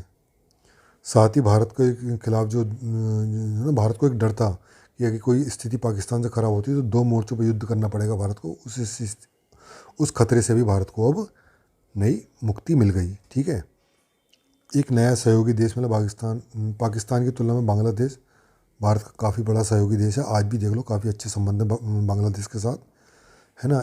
इंडिया और यूएसएसआर के संबंधों में काफ़ी काफ़ी संबंध मजबूत हुए, है ना, क्योंकि इस युद्ध से पहले इनके बीच में फ्रेंडशिप ट्रीटी साइन की गई थी, है ना। तो ये इंडिया यूएसएसआर के संबंध काफ़ी मजबूत हुए। ठीक, और यही कारण है कि भारत में जो इस टाइम तक आते आते भारत में जो गुट निरपेक्ष की नीति थे, आरोप ये लगाए जाने लगा, जो गुट निरपेक्ष था उससे पूरी तरह से भारत ने पलायन कर लिया। अब जो शिमला समझौता हुआ था, शिमला समझौता के बावजूद भी क्या समस्याओं को हल हो गया था? तो इसका आंसर है नहीं। क्यों? JNK की जो समस्या है वो ऐसे ही बनी रही। सीमा विवाद भारत में सुलझाएंगे, क्योंकि पाकिस्तान सुलझाना नहीं चाहता था। ठीक है, लगातार जो पहले ताशकंद समझौते का उल्लंघन करता रहा, फिर बाद में शिमला समझौते का भी इसने उल्लंघन करना शुरू कर दिया। दूसरा, सीधे कुछ दिनों बाद क्या करा पाकिस्तान ने, शीघ्र इसका उल्लंघन शुरू कर दिया। यहाँ से जो बॉर्डर इन्फिल्ट्रेशन है, यानी आतंकवाद घुसपैठ करानी इसने पाकिस्तान ने शुरू कर दी JNK में, ताकि उसको जम्मू कश्मीर को अस्थिर किया जा सके। ठीक है, फिर से जो कि शिमला एग्रीमेंट में था कि द्विपक्षीय जो भी मुद्दे होंगे, द्विपक्षीय मुद्दे जो भी भारत पाकिस्तान के बीच में जो मुद्दे होंगे, इंडिया पाकिस्तान के, बैठ के हम लोग सुलझाएंगे। लेकिन पाकिस्तान ने क्या करा, इसको जब भी मौका मिला इसने अंतर्राष्ट्रीय मंचों पर, कोई भी अंतर्राष्ट्रीय मंचों यहाँ उठाना इसने शुरू कर दिया, है ना। ये इसकी हरकत थी। घाटी में घुसपैठ के माध्यम से उग्रवाद भी काफ़ी बढ़ा, और इसका परिणाम ये हुआ कि 1999 में जो कारगिल युद्ध भी हुआ। तो इस प्रकार से देखें कि पाकिस्तान ने न ताशकंद समझौता माना, न ही शिमला समझौता माना, और यही कारण है आज तक भारत पाकिस्तान के जो रिश्ते काफ़ी खटास वाले भरे हुए हैं। ठीक है, तो ये पूरा इंडिया पाकिस्तान वॉर हो गया और बांग्लादेश का उदय हो गया। अगला जो टॉपिक है वो है आपातकाल। तो आपातकाल ये इंदिरा गांधी जी के समय ही लगा था। भारत में अब तक संविधान का आर्टिकल 352 इसके तहत 3 बार अब तक आपातकाल लग चुका है। एक तो 1965 की वॉर के टाइम में, एक 1971 की वॉर के टाइम में, ये युद्ध के कारण लगा था। लेकिन जो 1975 में जो आपातकाल लगा, ये आंतरिक अशांति, उस टाइम तक संविधान संशोधन हुआ नहीं था 44वां, है ना।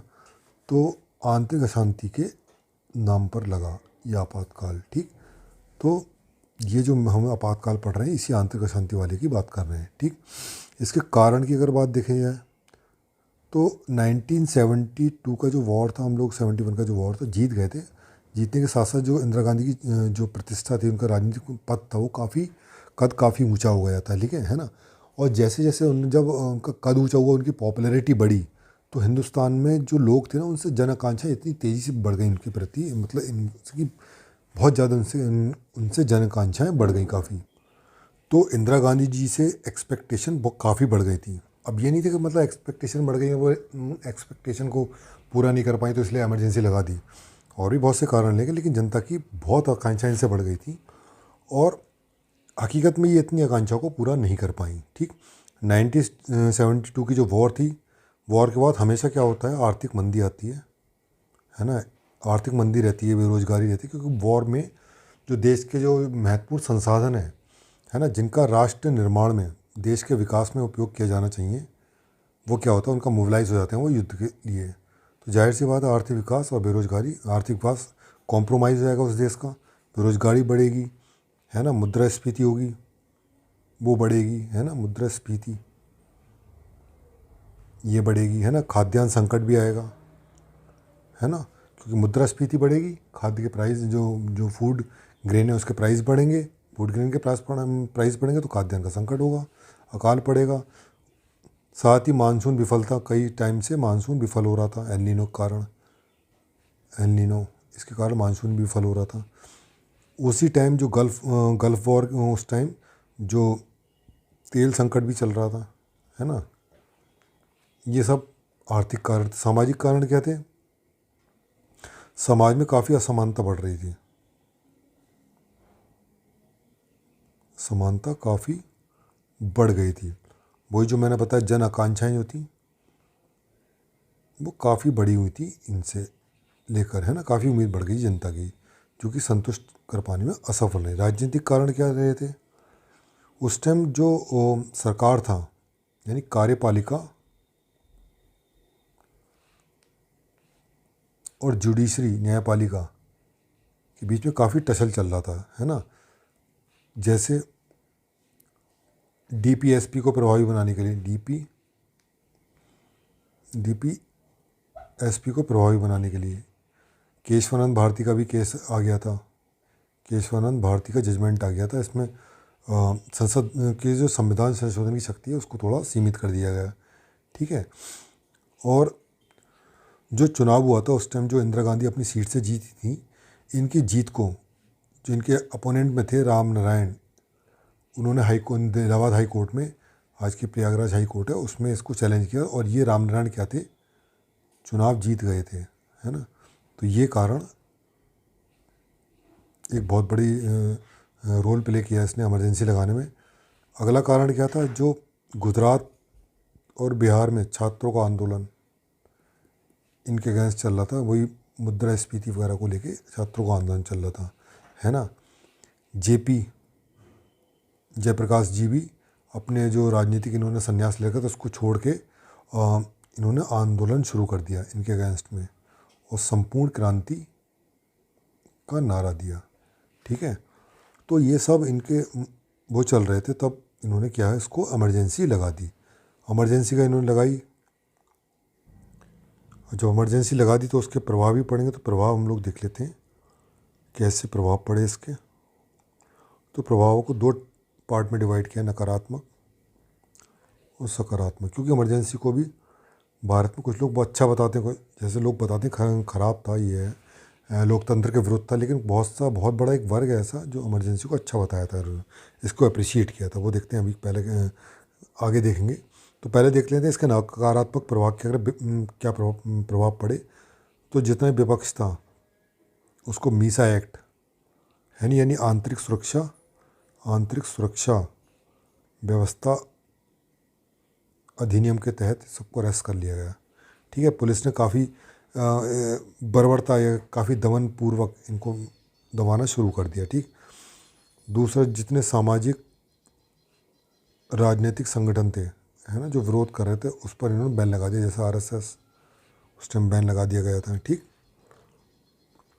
जो संविधान द्वारा जो मौलिक अधिकार जो दिए थे, मौलिक अधिकार, है ना, इनको सस्पेंड, और नागरिक अधिकार, जो नागरिक स्वतंत्रता से संबंधित जो भी अधिकार थे उनको सस्पेंड कर दिया गया, ठीक है। और कांग्रेस के अंदर जो इंटरनल डेमोक्रेसी थी, आंतरिक लोकतंत्र को ख़त्म कर दिया गया, और जो कांग्रेस की जो सत्ता है ना, कांग्रेस का जो नेतृत्व एक ही दो लोगों के पास में आ गया, ठीक है। पांचवा, संविधान इतर शक्तियों का उदय हुआ, जैसे संजय गांधी। संजय गांधी ने जो एडमिनिस्ट्रेशन में काफ़ी इंटरफेयर करना है इसमें शुरू कर दिया। ठीक। जबरन परिवार नियोजन कार्यक्रम चलाए गए। परिवार नियोजन जैसे नसबंदी जबरन चलाया गया था, इससे लोग और भड़क गए। ठीक है।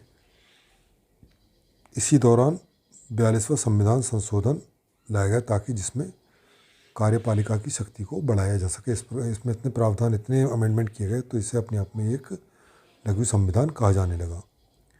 अगर आपातकाल के सकारात्मक परिणाम देखें तो वो इस प्रकार थे, क्योंकि जैसे मैंने बताया कि कुछ नीतियाँ भी इन्होंने ऐसी चलाई थी जिससे जनता इनसे खुश हुई उस टाइम।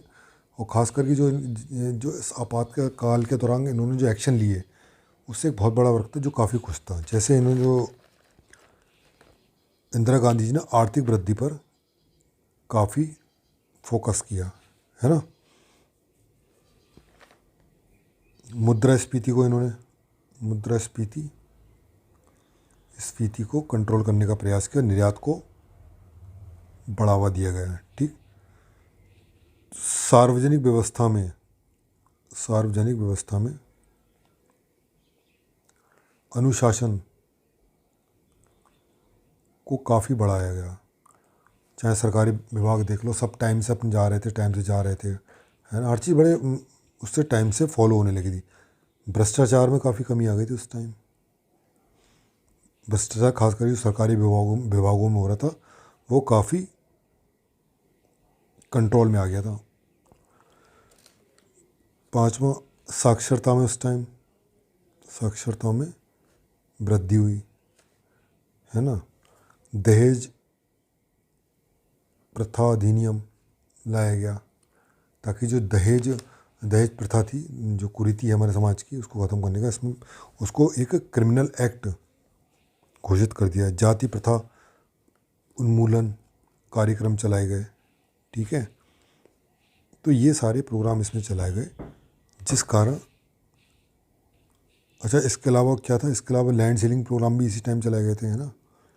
लैंड सीलिंग या हदबंदी प्रोग्राम चलाया गया ताकि जो अतिरिक्त भूमि है, भूस्वामी की अतिरिक्त भूमि को जो भूमिहीन लोग हैं उसमें बांटा जा सके। तो ये जो जितने मेजर्स थे इनके काफ़ी पॉपुलर रहे, इसलिए एक बहुत बड़ा वर्ग है जो इनका सपोर्ट करता है।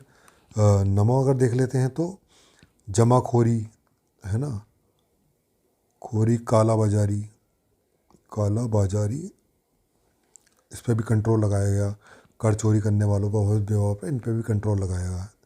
10वां, 20 सूत्रीय गरीबी निवारण के लिए 20 सूत्रीय कार्यक्रम इत्यादि इसके माध्यम से चलाया गया। ठीक। धीरे धीरे क्या हुआ, शुरू में तो अच्छी लगने लगेंगी जो पॉलिसीज़ थी जनता को, लेकिन धीरे धीरे जनता का इस पे जो विश्वास है वो ख़त्म हो गया, क्योंकि प्रेस सेंसरशिप वगैरह ये सब चीज़ लागू थी। कब तक जनता के जो अधिकार हैं उनको दबाया जा सकता है। तो फिर धीरे धीरे इसका विरोध होने लगा। निष्कर्ष देखते हैं इसका क्या हुआ। तो चुनाव आया, चुनाव में हार गई इंदिरा गांधी और कांग्रेस हारी, है ना। जनता पार्टी की सरकार बनी जिसने 44वें संविधान संशोधन के माध्यम से चीज़ों को पुनः लोकतांत्रिक व्यवस्था उसको लागू किया गया। ठीक। तो ये है आपातकाल। बाकी का जो अगर टॉपिक है, इसके आगे जो नेक्स्ट टॉपिक है वो है भूदान आंदोलन, नहीं बेसिकली भूमि सुधार टॉपिक है। ठीक है। तो इसमें एक भूमि सुधार कानून के माध्यम से, दूसरा भूमि सुधार करना है तकनीकी के माध्यम से, तीसरा जन आंदोलन के माध्यम से। तो भारत में भूमि सुधार के 3 रूप रहे हैं, कानून के माध्यम से, तकनीकी के माध्यम से और जन आंदोलन के हिसाब से, है ना। कानून के माध्यम से वही जमींदारी उन्मूलन लाया गया, काश्तकारी वाला लाया गया, कार्य सुरक्षा, है ना, हदबंदी, ये सारे कार्यक्रम लाए गए। तकनीकी के अंतर्गत भूमि सुधार, ग्रीन रेवोल्यूशन को लाया गया। और जन आंदोलन के अंदर भूदान आंदोलन को। ठीक, तो अब जो टॉपिक हम पढ़ेंगे कौन सा, भूदान आंदोलन।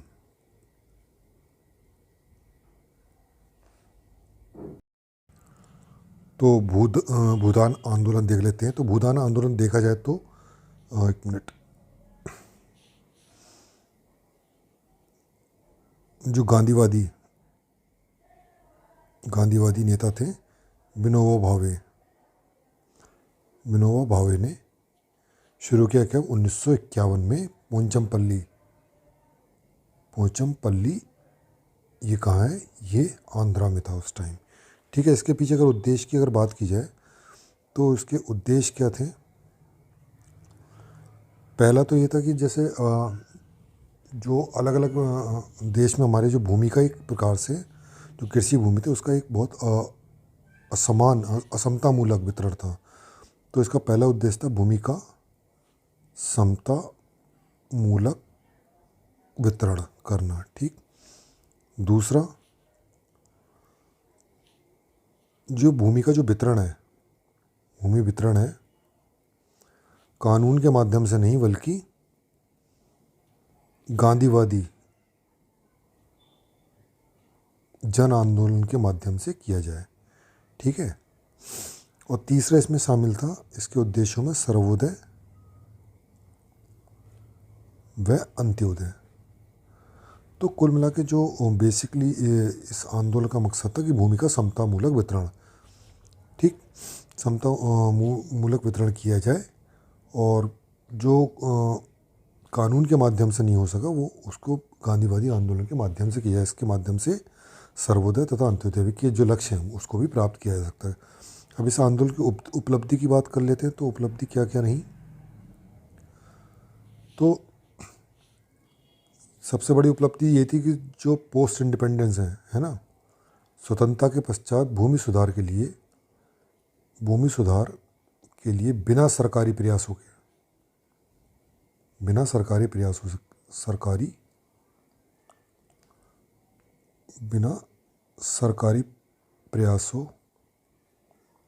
के भूमि सुधार का प्रयास किया गया था। मतलब स्वतंत्रता के पश्चात बिना कोई कानूनी सहायता के भूमि सुधार का प्रयास किया गया। दूसरा, इसका उपलब्धि जो रही 1956 तक इसमें करीबन 40 लाख एकड़ ज़मीन को इसमें करीब भूमिदान में इनको मिली, है ना।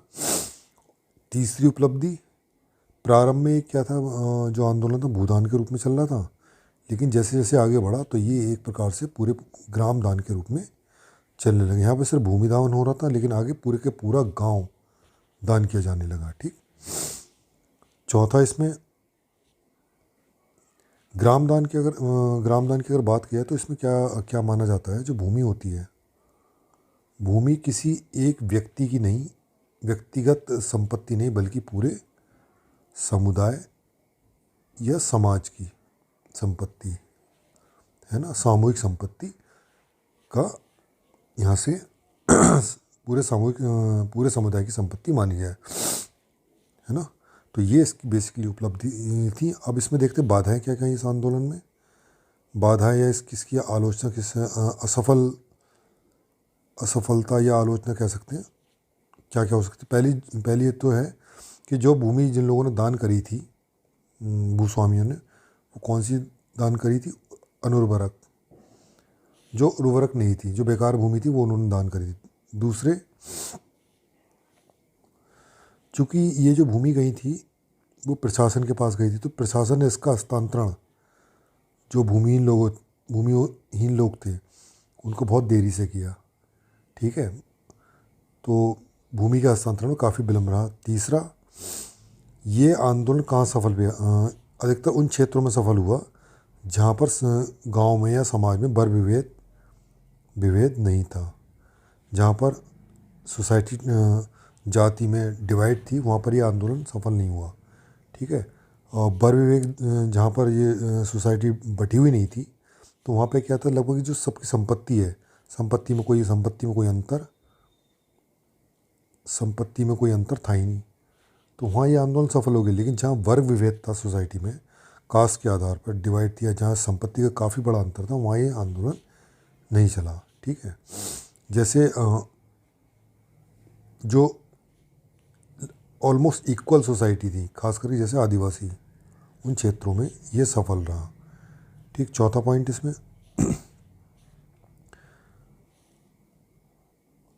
इसमें जो अधिकतर देखा गया, जो वो ज़मीन दान की गई जो पारिवारिक विवाद में पड़ी हुई थी, उनको दान किया गया।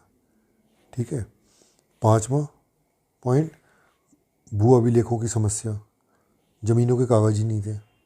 जब कागज़ नहीं होंगे तो फिर दान देने का भी क्या मतलब, है ना। अगला पॉइंट है कि जो इसमें भूस्वामी दान कर रहे थे ज़मीन, तो वो इस भूमि दान का ना क्या कर रहे थे, वो लोग राजनीतिक लाभ लेने की कोशिश कर रहे थे कि इसका राजनीतिक लाभ लिया जाए चुनाव के समय में। तो इस तरह के भूदान आंदोलन में ये सारी समस्याएं ही, बाद में बंद हो गया। हालांकि बहुत सीमित सफलता इसको मिली। ठीक। तो निष्कर्ष अगर देखते हैं इसका क्या है, 1961 तक चला ये। ठीक है। इसमें करीबन 45 लाख एकड़ ज़मीन भूदान में मिली। लेकिन जो गरीबों को हस्तांतरित हुई वो कितनी हुई, मात्र 8.72 लाख एकड़ ही भूमि लोगों को ज़मीन मिली। तो एक कुल मिलाकर देखा जाए तो कोई बहुत बड़ी सफलता नहीं मिली, एक प्रकार से बहुत आंशिक इसमें सफलता मिली। लेकिन इस आंदोलन ने क्या करा, एक प्रकार से एक ऐसी नैतिक परिस्थितियाँ उत्पन्न कर दी, है ना, कि जिससे भूस्वामी थे ना, उन पर एक दबाव पड़ा कि वो जो ज़रूरत से ज़्यादा ज़मीन ले बैठे, कब्जाए बैठे, वो अपनी ज़मीन का कुछ हिस्सा ऐसे लोगों को दें जिनके पास ज़मीन नहीं है, जिनके पास कुछ खेती करने के लिए कोई संसाधन नहीं है। ठीक है। तो इसलिए इस क्रांति को क्या बोला जाता है, भूदान आंदोलन को रक्तहीन, इस भूदान आंदोलन को इस कारण रक्तहीन क्रांति भी इसको बोल दिया जाता है। ठीक। तो ये हो गया भूदान आंदोलन। तो भूमि सुधार की जो प्रक्रिया थी जन आंदोलन के माध्यम से, वो भूदान में देख ली हम लोगों ने, भूदान आंदोलन में। अब भूमि सुधार की जो वास्तविक प्रक्रिया है, जो संस्थागत है ना या कानून के माध्यम से भूमि सुधार किस प्रकार से किया वो देखते हैं। ठीक।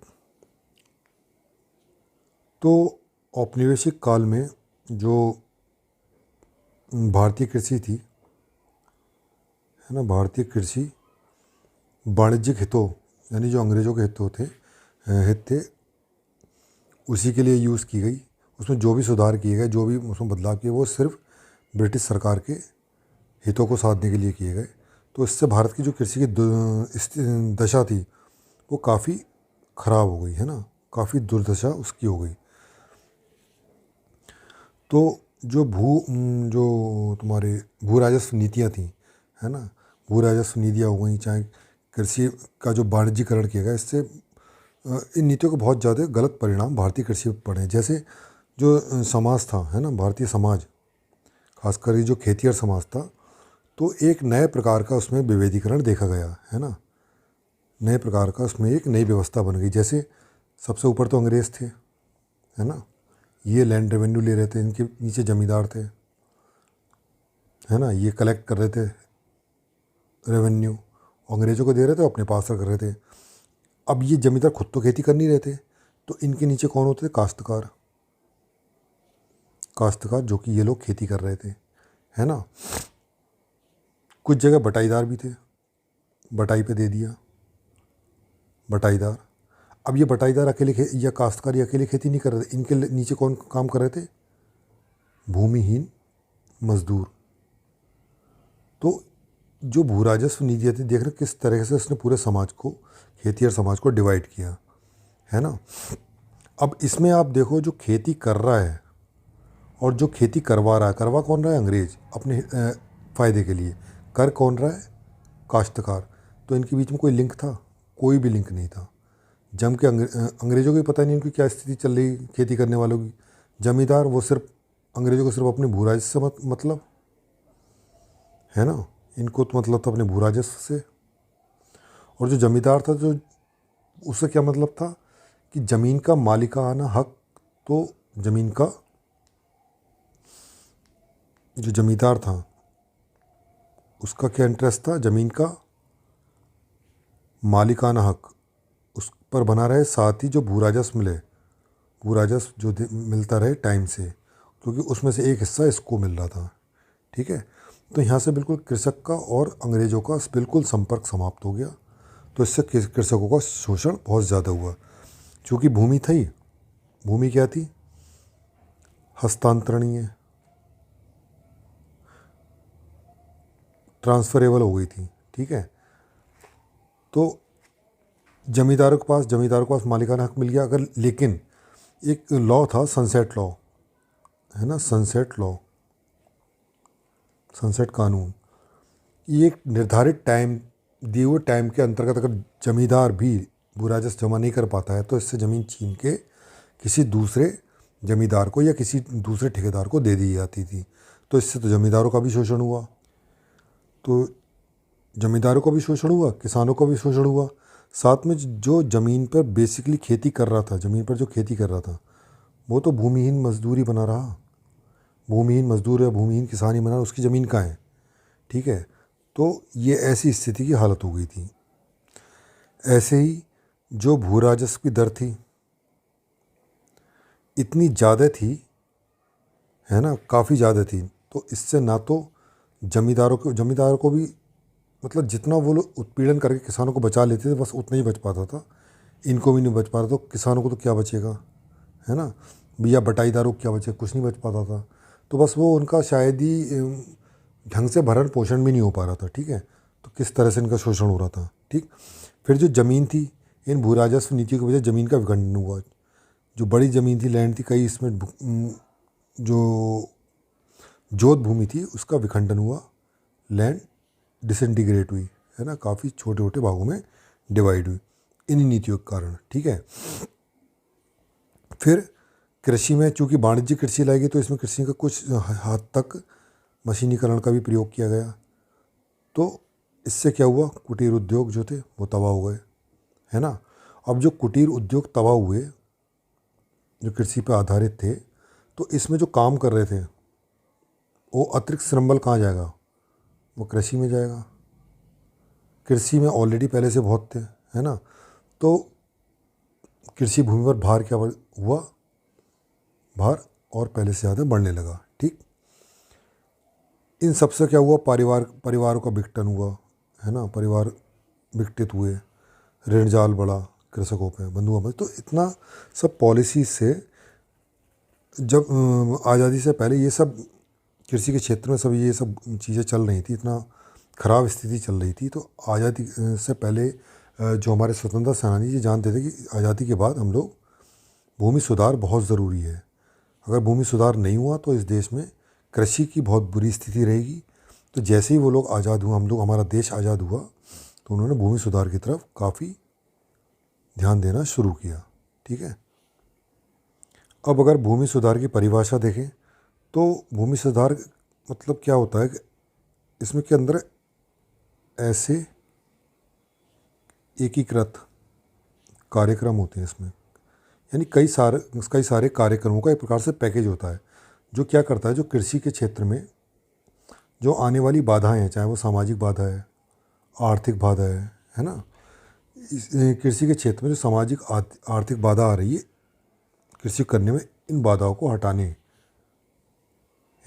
हटाने का ही कृषि भूमि सुधार कहा जाता है।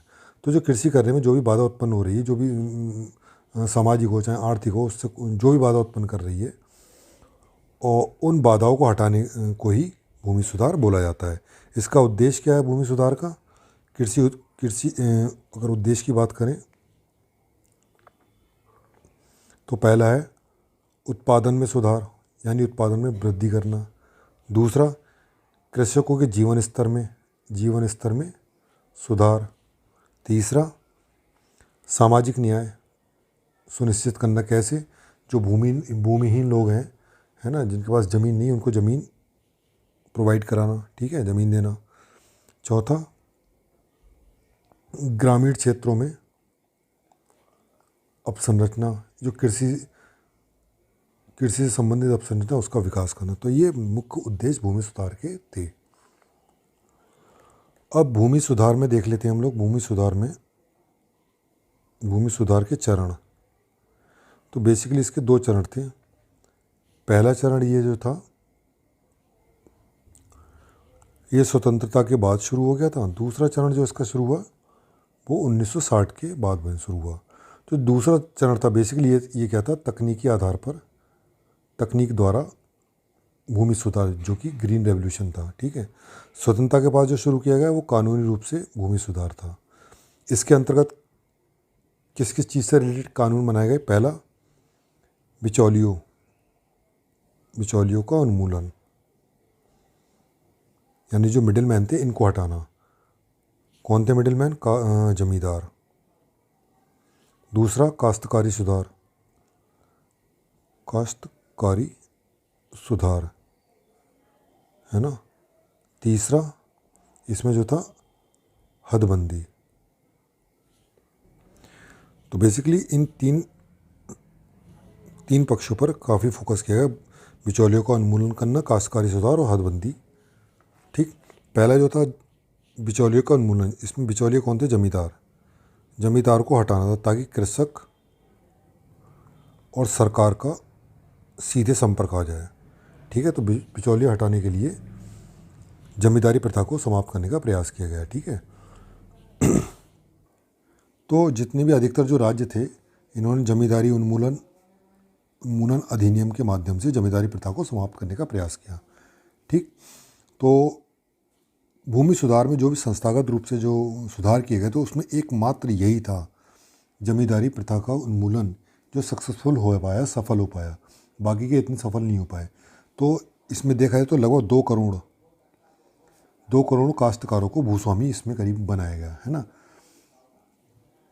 इतना सफल ये भूमि सुधार जमींदारी उन्मूलन कार्यक्रम रहा। हालांकि जमींदारों ने काफ़ी प्रयास करे थे, किसी तरीके से उसको टाल दिया, मतलब इससे बचने के लिए काफ़ी प्रयास करे। जैसे जो ज़मीन के लैंड रिकॉर्ड्स थे, है ना, लैंड रिकॉर्ड थे, भू अभिलेख, उनको गायब कर दिया, ठीक है।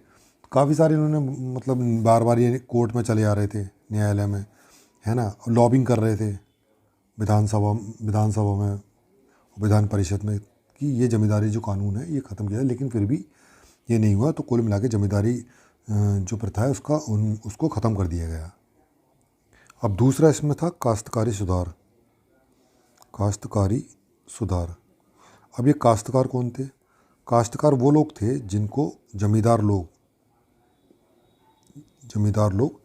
रेंट पर ज़मीन दे देते थे खेती करने के लिए, ज़मीन पर खेती करने के लिए इसको दे देते थे। लेकिन इसमें समस्या क्या थी? समस्या यह थी, एक तो ये रेंट फिक्स नहीं होता था, इतना ज़्यादा होता था कि जो ये काश्तकार थे ये कभी कभी इसको पे भी नहीं कर पाते थे, और जो वसूला जाता था रेंट, ये है ना, जो इनसे भू राजस्व के रूप में वसूला जाता, बहुत जबरन और बहुत गलत तरीके से वसूला जाता। दूसरा, जो काश्तकारी का इनका कोई टाइम फिक्स नहीं था कि कितने समय के लिए इनको ये काश्त दी जा रही है, अर्थात कितनी अवधि के लिए उनके पास ये इसकी सुरक्षा है ना, कितनी अवधि तक वो खेती कर सकते हैं। तो ये 2-3 चीज़ें थी जो काश्तकारों अधिकारों को लेकर ये कानून लाया गया है, ठीक। तो ये भी बेसिकली अगर इसकी सफलता की बात किया तो आंशिक रूप से सफल रहा था। सिर्फ जमींदारी जो प्रथा थी उसको ख़त्म करने के लिए जो कानून था वही सफल रहा। उसके बाद जितने भी आए ये भूमि सुधार के लिए वो बहुत कम सफल हो पाए। जैसे अवधि की बात करें तो इसमें 5 वर्ष फिक्स कर दिया था, लगभग सभी राज्यों ने मान लिए थे 5 वर्ष के लिए। भूमि लगान की अगर बात करें, जो रेंट करीबन कितना था, तो उसमें राज्यवार स्टेट वाइज अगर देखा जाए तो उसमें काफ़ी अंतर मिलता था, लेकिन फिर भी जो कुल उत्पादन था उसका 20 से 25% रेंट इस पर फिक्स कर दिया गया था। लेकिन हुआ क्या, अलग अलग राज्यों में इसका अंतर देखा गया। दूसरे, जब ग्रीन रेवोल्यूशन आ गया था, तो ग्रीन रेवोल्यूशन जब आया तो प्रोडक्शन बहुत बढ़ गया था, उत्पादन काफ़ी बढ़ गया। तो पंजाब जैसे राज्यों ने जो ये काश्तकारी जो रेंट है 75% तक बढ़ा दिया था।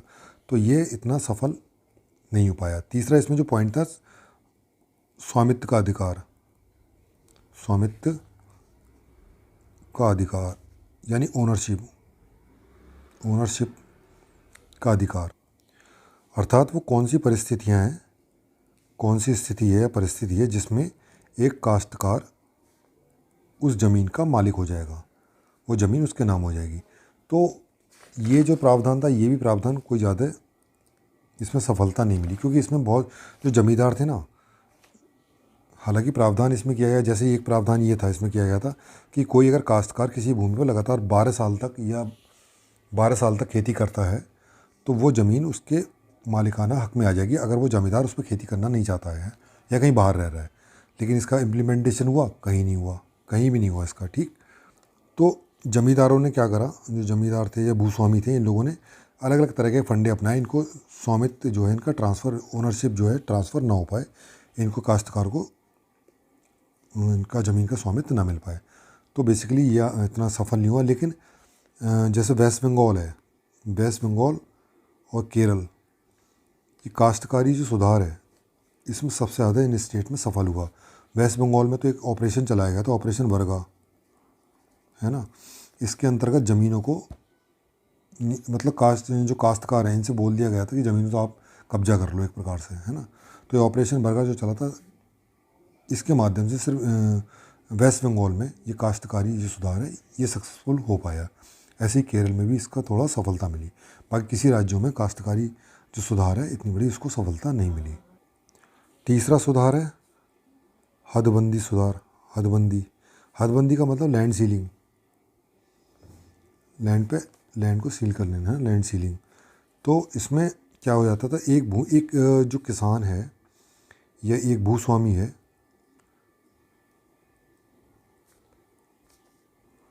एक भूस्वामी के लिए जो भूमि की अधिकतम सीमा है, भूमि की अधिकतम सीमा निर्धारित करना कि इतनी भूमि रख सकता है, इससे ज़्यादा नहीं। इससे ज़्यादा जो भूमि होगी कि लिमिट से ज़्यादा है तो उस भूमि को ले लिया जाएगा और उस भूमि का वितरण वो उस भूमि को किसी भूमिहीन को दे दिया जाएगा, है ना। इस प्रकार से ये जो हदबंदी का जो सुधार था, हदबंदी कानून था, ये समाजवादी आदर्शों से समाजवादी आदर्शों से प्रेरित था, है ना। इसमें सीधा माना गया जो भूमि का असमान जो वितरण है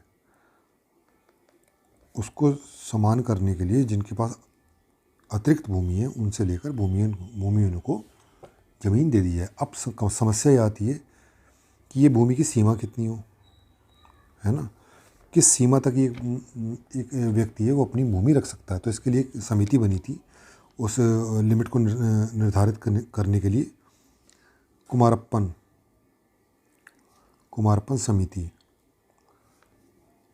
समिति बनी थी। इसने क्या उस जो लैंड की सीलिंग है वो बताई थी। तो इन्होंने जो बताया था, इन्होंने वो सीलिंग जो बताई थी आर्थिक भूमि का 3 गुना। अब ये आर्थिक भूमि को क्या होती है, तो आर्थिक भूमि वह भूमि होती है जो एक परिवार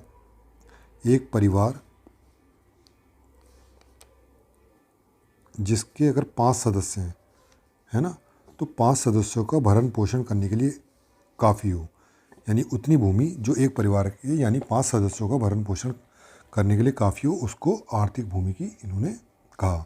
उसका 3 गुना लिमिट कर दी गई भूमि। ठीक, अब इस सीमा में क्या एक समस्या क्या थी, इस प्रावधानों से समस्या ये थी, पहली समस्या ये थी कि इस हिसाब से अगर मान लो एक आर्थिक भूमि का 3 गुना एक सीमा निर्धारित कर दिया है तो भारत में करीबन जो एक भूस्वामी के पास में 10 से 18 एकड़ ज़मीन बनती है ना, इसके हिसाब से। जबकि अगर देखा जाए तो भारत में 70% भूमि ऐसी है जो 5 एकड़ से भी कम है ना। 70% लोगों के पास ज़मीन 5 एकड़ से भी कम है। अब ये लिमिट तो अव्यवहारिक हो गई, दूसरा क्या करा, दूसरा जो अलग अलग राज्य हैं, अलग अलग राज्यों ने क्या कहा, चूँकि ये एक परिवार पर लिमिट बनाई गई थी तो अलग अलग राज्यों ने क्या परिवार को न करके इसमें व्यक्ति पर लिमिट निर्धारित कर दी।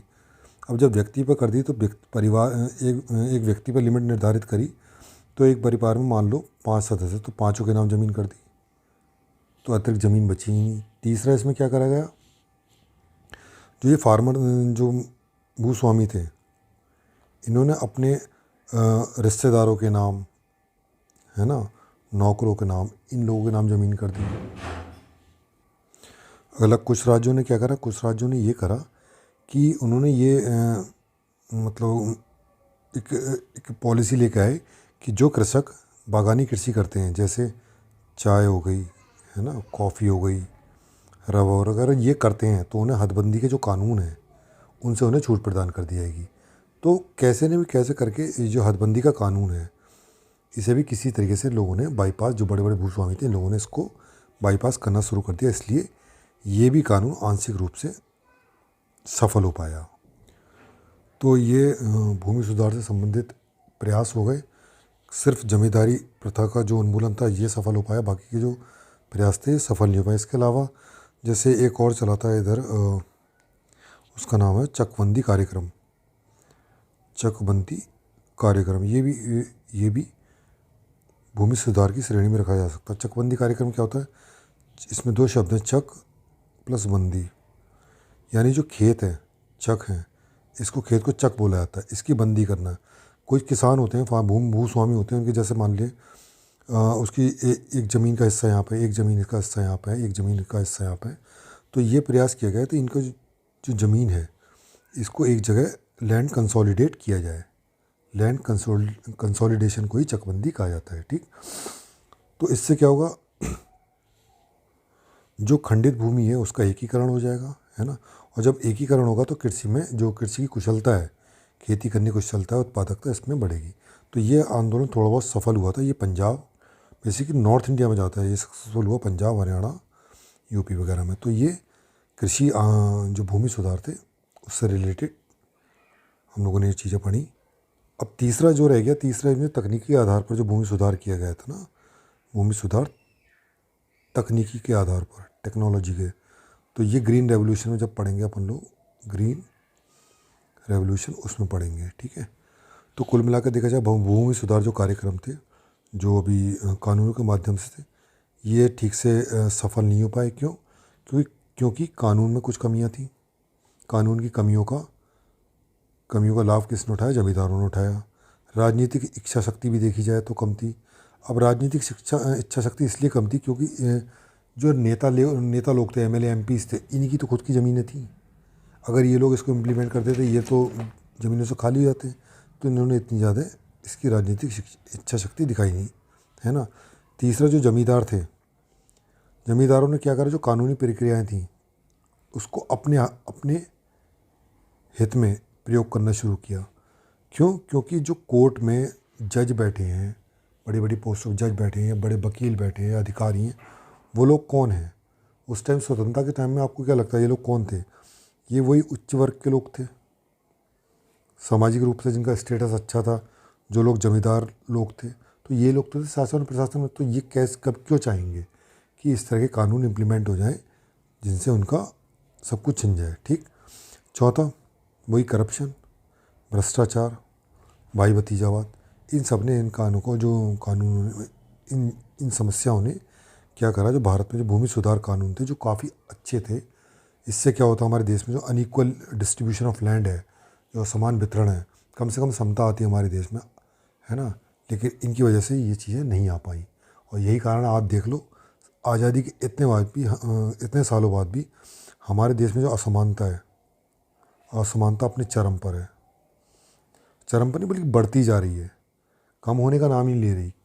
ये लगातार जो अमीर और गरीब की खाई है वो लगातार बढ़ती जा रही है, कारण हमने भूमि सुधार ठीक से इम्प्लीमेंट किए ही नहीं, ठीक है।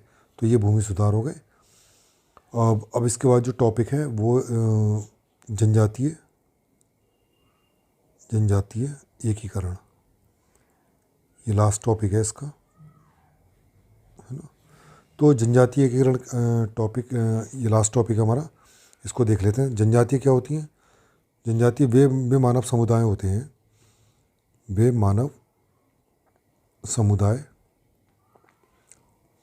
जो दुर्गम भौगोलिक क्षेत्र में रहते हैं, जो मेन स्ट्रीम है उससे अलग थलग रहते हैं, है ना। इनकी एक स्पेसिफिक कल्चर होता है, विशिष्ट संस्कृति होती है, भाषा होती है ना, परंपराएं होती हैं, ठीक है। समजातीय होते हैं, अर्थात इनमें वर्ग नहीं होते, जैसे जो हिंदू समाज जो डिवाइड है ना, क्षत्रिय ब्राह्मण इन सब में वर्ण व्यवस्था में डिवाइड, तो इनमें क्या होता है, वर्ण व्यवस्था जैसा सिस्टम होता नहीं है, ठीक है। इनके अपने स्वयं के देवी देवता होते हैं, उसको ये पूछते हैं, खास करके जो वन से रिलेटेड होते हैं, है ना, वन, जल, जमीन, है ना, इनको ये अपना ईश्वर मानते हैं। तो ये होते हैं जनजातीय। अब स्थिति अगर इनकी बात करते हैं तो इनकी स्थिति हम ब्रिटिश जब भारत आए थे, जो अंग्रेज़ भारत है, इससे पहले क्या थी, जब अंग्रेज़ आए तब इनकी क्या स्थिति हो गई, स्वतंत्रता के पश्चात हम लोगों ने क्या इनका प्रयास किया। जब ब्रिटिश आए थे उससे पहले ये वही लोग दुर्गम स्थान में रह रहे थे। और ये दुर्गम स्थान जो थे ये क्या थे, संसाधन परिपूर्ण क्षेत्र थे, है ना, काफ़ी इन चीज़ में जो रिसोर्सेज थे, रिसोर्स रिच क्षेत्रों में ये ट्राइबल्स लोग रहते थे, ठीक। अब जब अंग्रेज आए, अंग्रेज़ों का इनसे संपर्क हुआ ट्राइबल से, तो उन्होंने क्या देखा कि यार ये तो काफ़ी रिसोर्स रिच एरिया में रहते हैं, तो उन्होंने क्या करा, ट्राइबल्स पे धीरे धीरे इनका एक्सप्लॉइटेशन शुरू कर दिया, है ना। इनमें इनकी जो कल्चर है ना, संस्कृति है, इनके समाज में हस्तक्षेप शुरू कर दिया, इनका शोषण शुरू कर दिया, ठीक है। और इनके जो संसाधन है, जल, जंगल, ज़मीन, इनका इन्होंने दोहन शुरू कर दिया। इससे परेशान होकर बहुत सारे जनजातीय आंदोलन भी हुए, जनजातीय आंदोलन भी हुए। तो जब स्वतंत्रता मिली तो इसके पश्चात ये क्वेश्चन बहुत बड़ा जो हमारे नीति निर्माता थे, जो हमारे उस टाइम के जो पॉलिटिशियंस थे, उनके सामने आया कि जो ट्राइबल्स लोग थे, क्योंकि चूँकि इनकी संस्कृति में जो भी हस्तक्षेप कर रहा था तो उससे सीधे मुखर होकर उसका जवाब देते थे, उनसे हिंसा पर उतर आते थे, या झगड़ा या विद्रोह कर देते थे। अब समस्या ये आ रही थी, इन ट्राइबल्स को कैसे भारतीय संघ में इंटीग्रेट किया जाए, है ना। जैसे आप नागालैंड के बारे में सुनोगे, नागालैंड में एक प्रथा थी, नरबली प्रथा थी, है ना, यानी हेड हंटिंग भी करते थे, वो सर काट लेते थे। अब सरकार को ये समस्या थी कि अब इन ट्राइबल्स को कैसे लेकर आएंगे, क्योंकि किसी का सर काट लेना ये तो भाई किसी की हत्या हो गई, लेकिन ये इनके लिए हत्या नहीं थी, ये तो इनका एक कल्चर था नागा लोगों के लिए। तो अगर इनमें सीधे इंटरफेयर करते तो क्या, जाहिर सी बात है कि ये लोग भारत सरकार के खिलाफ मोर्चा खोल देते, है ना। तो यही समस्या उत्पन्न हुई थी कि कैसे इन ट्राइबल्स को हम लोग भारतीय जो यूनियन है ना, भारतीय संघ, इसमें कैसे शांतिपूर्वक इनको लेके आएँ ताकि बिना कोई झगड़े के ये हमारे शामिल हो जाएं, ठीक। तो इसके लिए बेसिकली 3 प्रकार की नीतियों पर विचार किया गया। 3 प्रकार की जो नीतियाँ थी, नीतियों पर विचार किया गया। पहली क्या थी, आइसोलेशन की नीति, है ना। दूसरी थी आत्मसातीकरण की नीति, है ना। सॉरी, ये 4 थी, 4 नीतियाँ। तीसरी थी एकीकरण की नीति। चौथी थी आदिवासी पंचशील, है ना। ये 4 नीतियाँ थी, आइसोलेशन की नीति, आत्मसातीकरण की नीति और एकीकरण की नीति और आदिवासी पंचशील। आइसोलेशन का मतलब इनको मतलब अलग थलग डाल दिया जाए, है ना, कोई इनके मामले में हस्तक्षेप न किया जाए, ठीक। तो ये जो नीति दी थी बेरियर एल्गिन, इन्होंने ये नीति दी। इन्होंने कहा था कि जो जनजातियाँ हैं इनको अपने तरीके से इनको विकास करने दो, है ना। जैसा ही अपनी अपनी लाइफ जीने का तरीका चुनना चाहते हैं उनको चुनने दो, इसमें किसी प्रकार का हस्तक्षेप मत करो, तो जैसे इनको रहने दो, ठीक है। क्योंकि अगर हस्तक्षेप करोगे जैसे ब्रिटिश ने किया तो हो सकता है इसका ये इनके ऊपर निगेटिव इम्पैक्ट पड़े और ये लोग इसको रिटेलिएट करें। ठीक। दूसरी थी आत्मसातीकरण। ये किसने दी थी? गोविंद सदाशिव धुरे। गोविंद सदाशिव धुरे ने ये नीति, इन्होंने कहा, ये ट्राइबल्स के बारे में कहा, ये और कोई नहीं है, ये हिंदू ही हैं। वो कौन से हिंदू? जो विकास की धारा है उसमें काफ़ी पिछड़ गए हैं। तो कुल मिला के इन्होंने कहा कि ये जो ट्राइबल्स हैं, जो जंगलों में रह रहे हैं, ये हिंदू ही हैं, है ना, और जो काफ़ी पिछड़ गए हैं वो हिंदू हैं। अब इनका क्या करा है, इनको जो भारतीय संस्कृति, जो हिंदू संस्कृति है ना, इसमें इनका आत्मसातीकरण किया जाए, यानी इनको हिंदू संस्कृति में समावेश इनका कर लिया जाए। अब ये तो इन्होंने कह दिया। अब इसके साथ समस्या ये थी कि जो हिंदू संस्कृति है और जो इनका ट्राइबल कल्चर है, ट्राइबल संस्कृति है, इनमें तो काफ़ी अंतर है। अगर हम इनको हिंदू धर्म में से शामिल करेंगे, इनका समावेश करेंगे, तो इनको तो किसी ट्राइबल संस्कृति है, इसको तो छोड़ना पड़ेगा उन लोगों को, जो कि वो छोड़ना ही नहीं चाहते। अगर छोड़ना ही होता तो ब्रिटिश लोग रह रहे थे तब छोड़ देते, वो उन्होंने तब तो छोड़ा नहीं, है ना। तो आप लोग कैसे कह सकते हो ये इनका जब आत्मसातीकरण करेंगे तो ये अपनी ट्राइबल कल्चर छोड़ के आएंगे? तो ये भी एक प्रकार से ठीक नहीं थी। फिर आती है एकीकरण, है ना। ये किसने दी थी? ये निर्मल कुमार बोस थे, कुमार बोस, इन्होंने दी थी। इन्होंने ये नीति बताई। तो इसका मतलब क्या था? तो इन्होंने कहा था इनको ना तो बिल्कुल एकांकी रूप से छोड़ दिया जाए, यानी आइसोलेशन, यानी आइसोलेशन में इनका ना छोड़ा है, ना ही इनका आत्मसातीकरण किया जाए, है ना, बल्कि स्टेप बाय स्टेप, है ना, स्टेप बाय स्टेप इनको मुख्य धारा में, क्रमशः मुख्य धारा में इनको सम्मिलित किया जाए, है ना, धीरे धीरे करके। साथ ही इनकी जो संस्कृति है, उसको बनाए रखा जाए, उससे कोई भी छेड़खानी ना हो इनकी, है ना। इनकी संस्कृति, इनकी मान्यता, उनके साथ ही इनको धीरे धीरे स्टेप बाय स्टेप करके मुख्य धारा में इनको शामिल किया जाए, ये इन्होंने कहा था। निर्मल कुमार बोस है। फिर लास्ट जो नीति थी वो थी जवाहरलाल नेहरू जी की। इन्होंने आदिवासियों के भारत में एकीकरण को लेके जो नीति दी थी उसका नाम क्या था? आदिवासी पंचशील। इसमें इन्होंने 5 सिद्धांत दिए थे।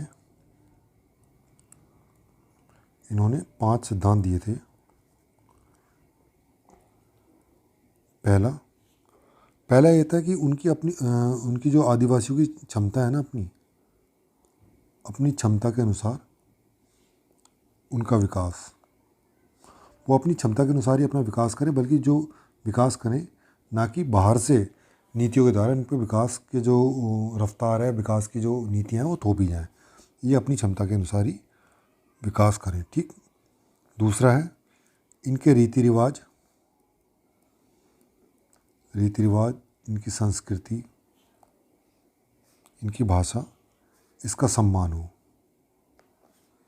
ठीक। इनके रीति रिवाज, इनकी भाषा, संस्कृति, इनका भी सम्मान हो। तीसरा, इनको ना भूमि व वन अधिकार, इनके जो भूमि और वन के जो अधिकार हैं ट्राइबल लोग हैं, उनका भी सम्मान किया जाना चाहिए। यानी जंगल में रह रहे हैं, जंगल में इनके पास जो खेती करते हैं, जो लैंड है, जो भूमि के संसाधन है, वो मान के इनको उसको मान के चलना चाहिए। इनके जो अधिकार हैं वो इनके पास सुरक्षित रहें। इस तरह की हमको नीतियाँ बनानी की जो भूमि और वन के अधिकार हैं इन ट्राइबल्स के पास सुरक्षित रहें। ठीक। चौथा, इनका जो प्रशासन किया जाए, जटिल प्रशासन के तहत नहीं बल्कि सरल प्रशासन के तहत। इसके लिए स्थानीय प्रशासन को इन क्षेत्रों में लागू किया जाए, है ना, ताकि अपने क्षेत्र का प्रशासन ये कर सकें, है ना, उनका अपने क्षेत्र को प्रशासित कर सकें। पांचवा क्या है? मानव विकास, इनका ट्राइबल लोगों का डेवलपमेंट करना। तो ये पंचशील सिद्धांत दिए इन्होंने। ठीक। जवाहरलाल नेहरू जी ने। इसके पश्चात बहुत सारे सरकारी प्रावधान भी हैं, है ना, सरकारी प्रावधान। इसमें संवैधानिक प्रावधान भी हैं। संवैधानिक प्रावधान जैसे ट्राइबल्स की परिभाषा आर्टिकल 366, 342 में दी गई है ना। शिक्षा का अधिकार, 15-16 इन सब में, है ना। राजनीतिक सशक्तिकरण की अगर इनकी बात की गई है तो 330, 332, है ना। तो ये संवैधानिक प्रावधान किए गए हैं बहुत सारे।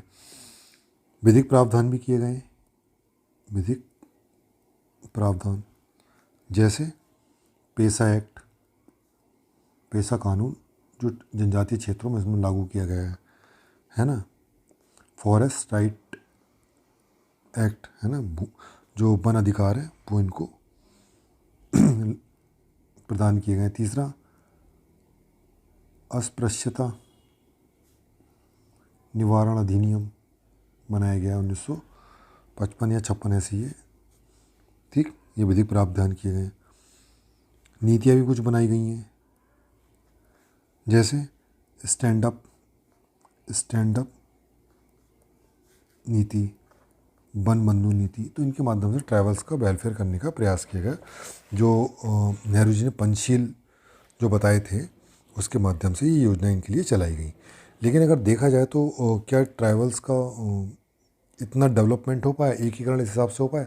एकीकरण तो हुआ है इनका, लेकिन उनका डेवलपमेंट उस हिसाब से नहीं हुआ है ना।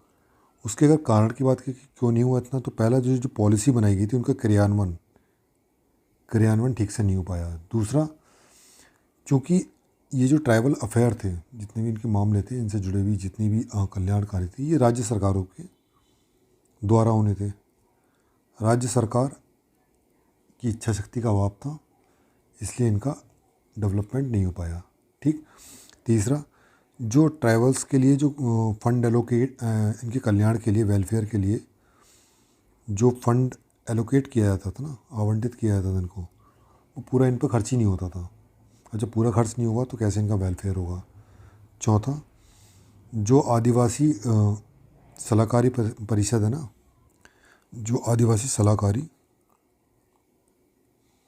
परिषद है, इसकी जो कार्य पद्धति है काफ़ी अप्रभावी ढंग से इन्होंने कार्य किया, ठीक। पांचवा, आदिवासी लोगों के अपने अधिकार के प्रति भी जागरूक नहीं है। छठा, विस्थापन जैसे निर्माण जो परियोजना इन क्षेत्रों में, जंगल के क्षेत्रों में, आदिवासी क्षेत्रों में चलाई जाती थी, उससे क्या होता था, विस्थापन बहुत बड़े स्तर पर देखा गया, है ना।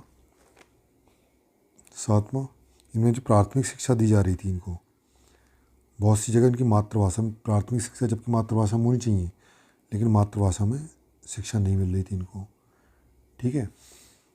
आठवां, जो आधारभूत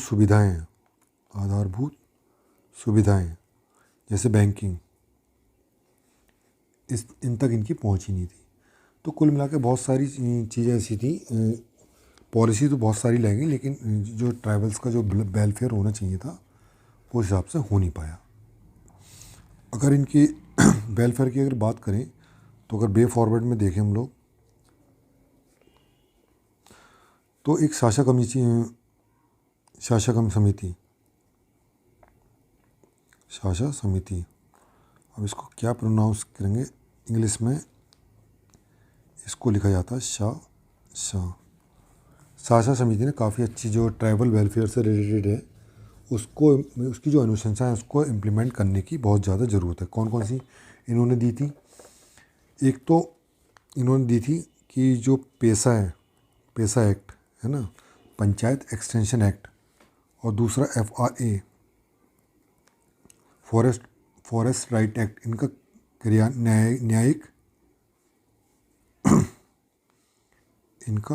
न्यायिक क्रियान्वयन हो, ठीक है।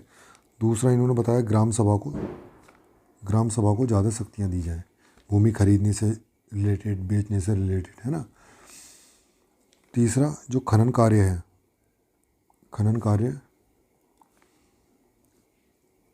है ना, इसका अधिकार जो जनजातीय सहकारी समिति, इनको दिया जाए।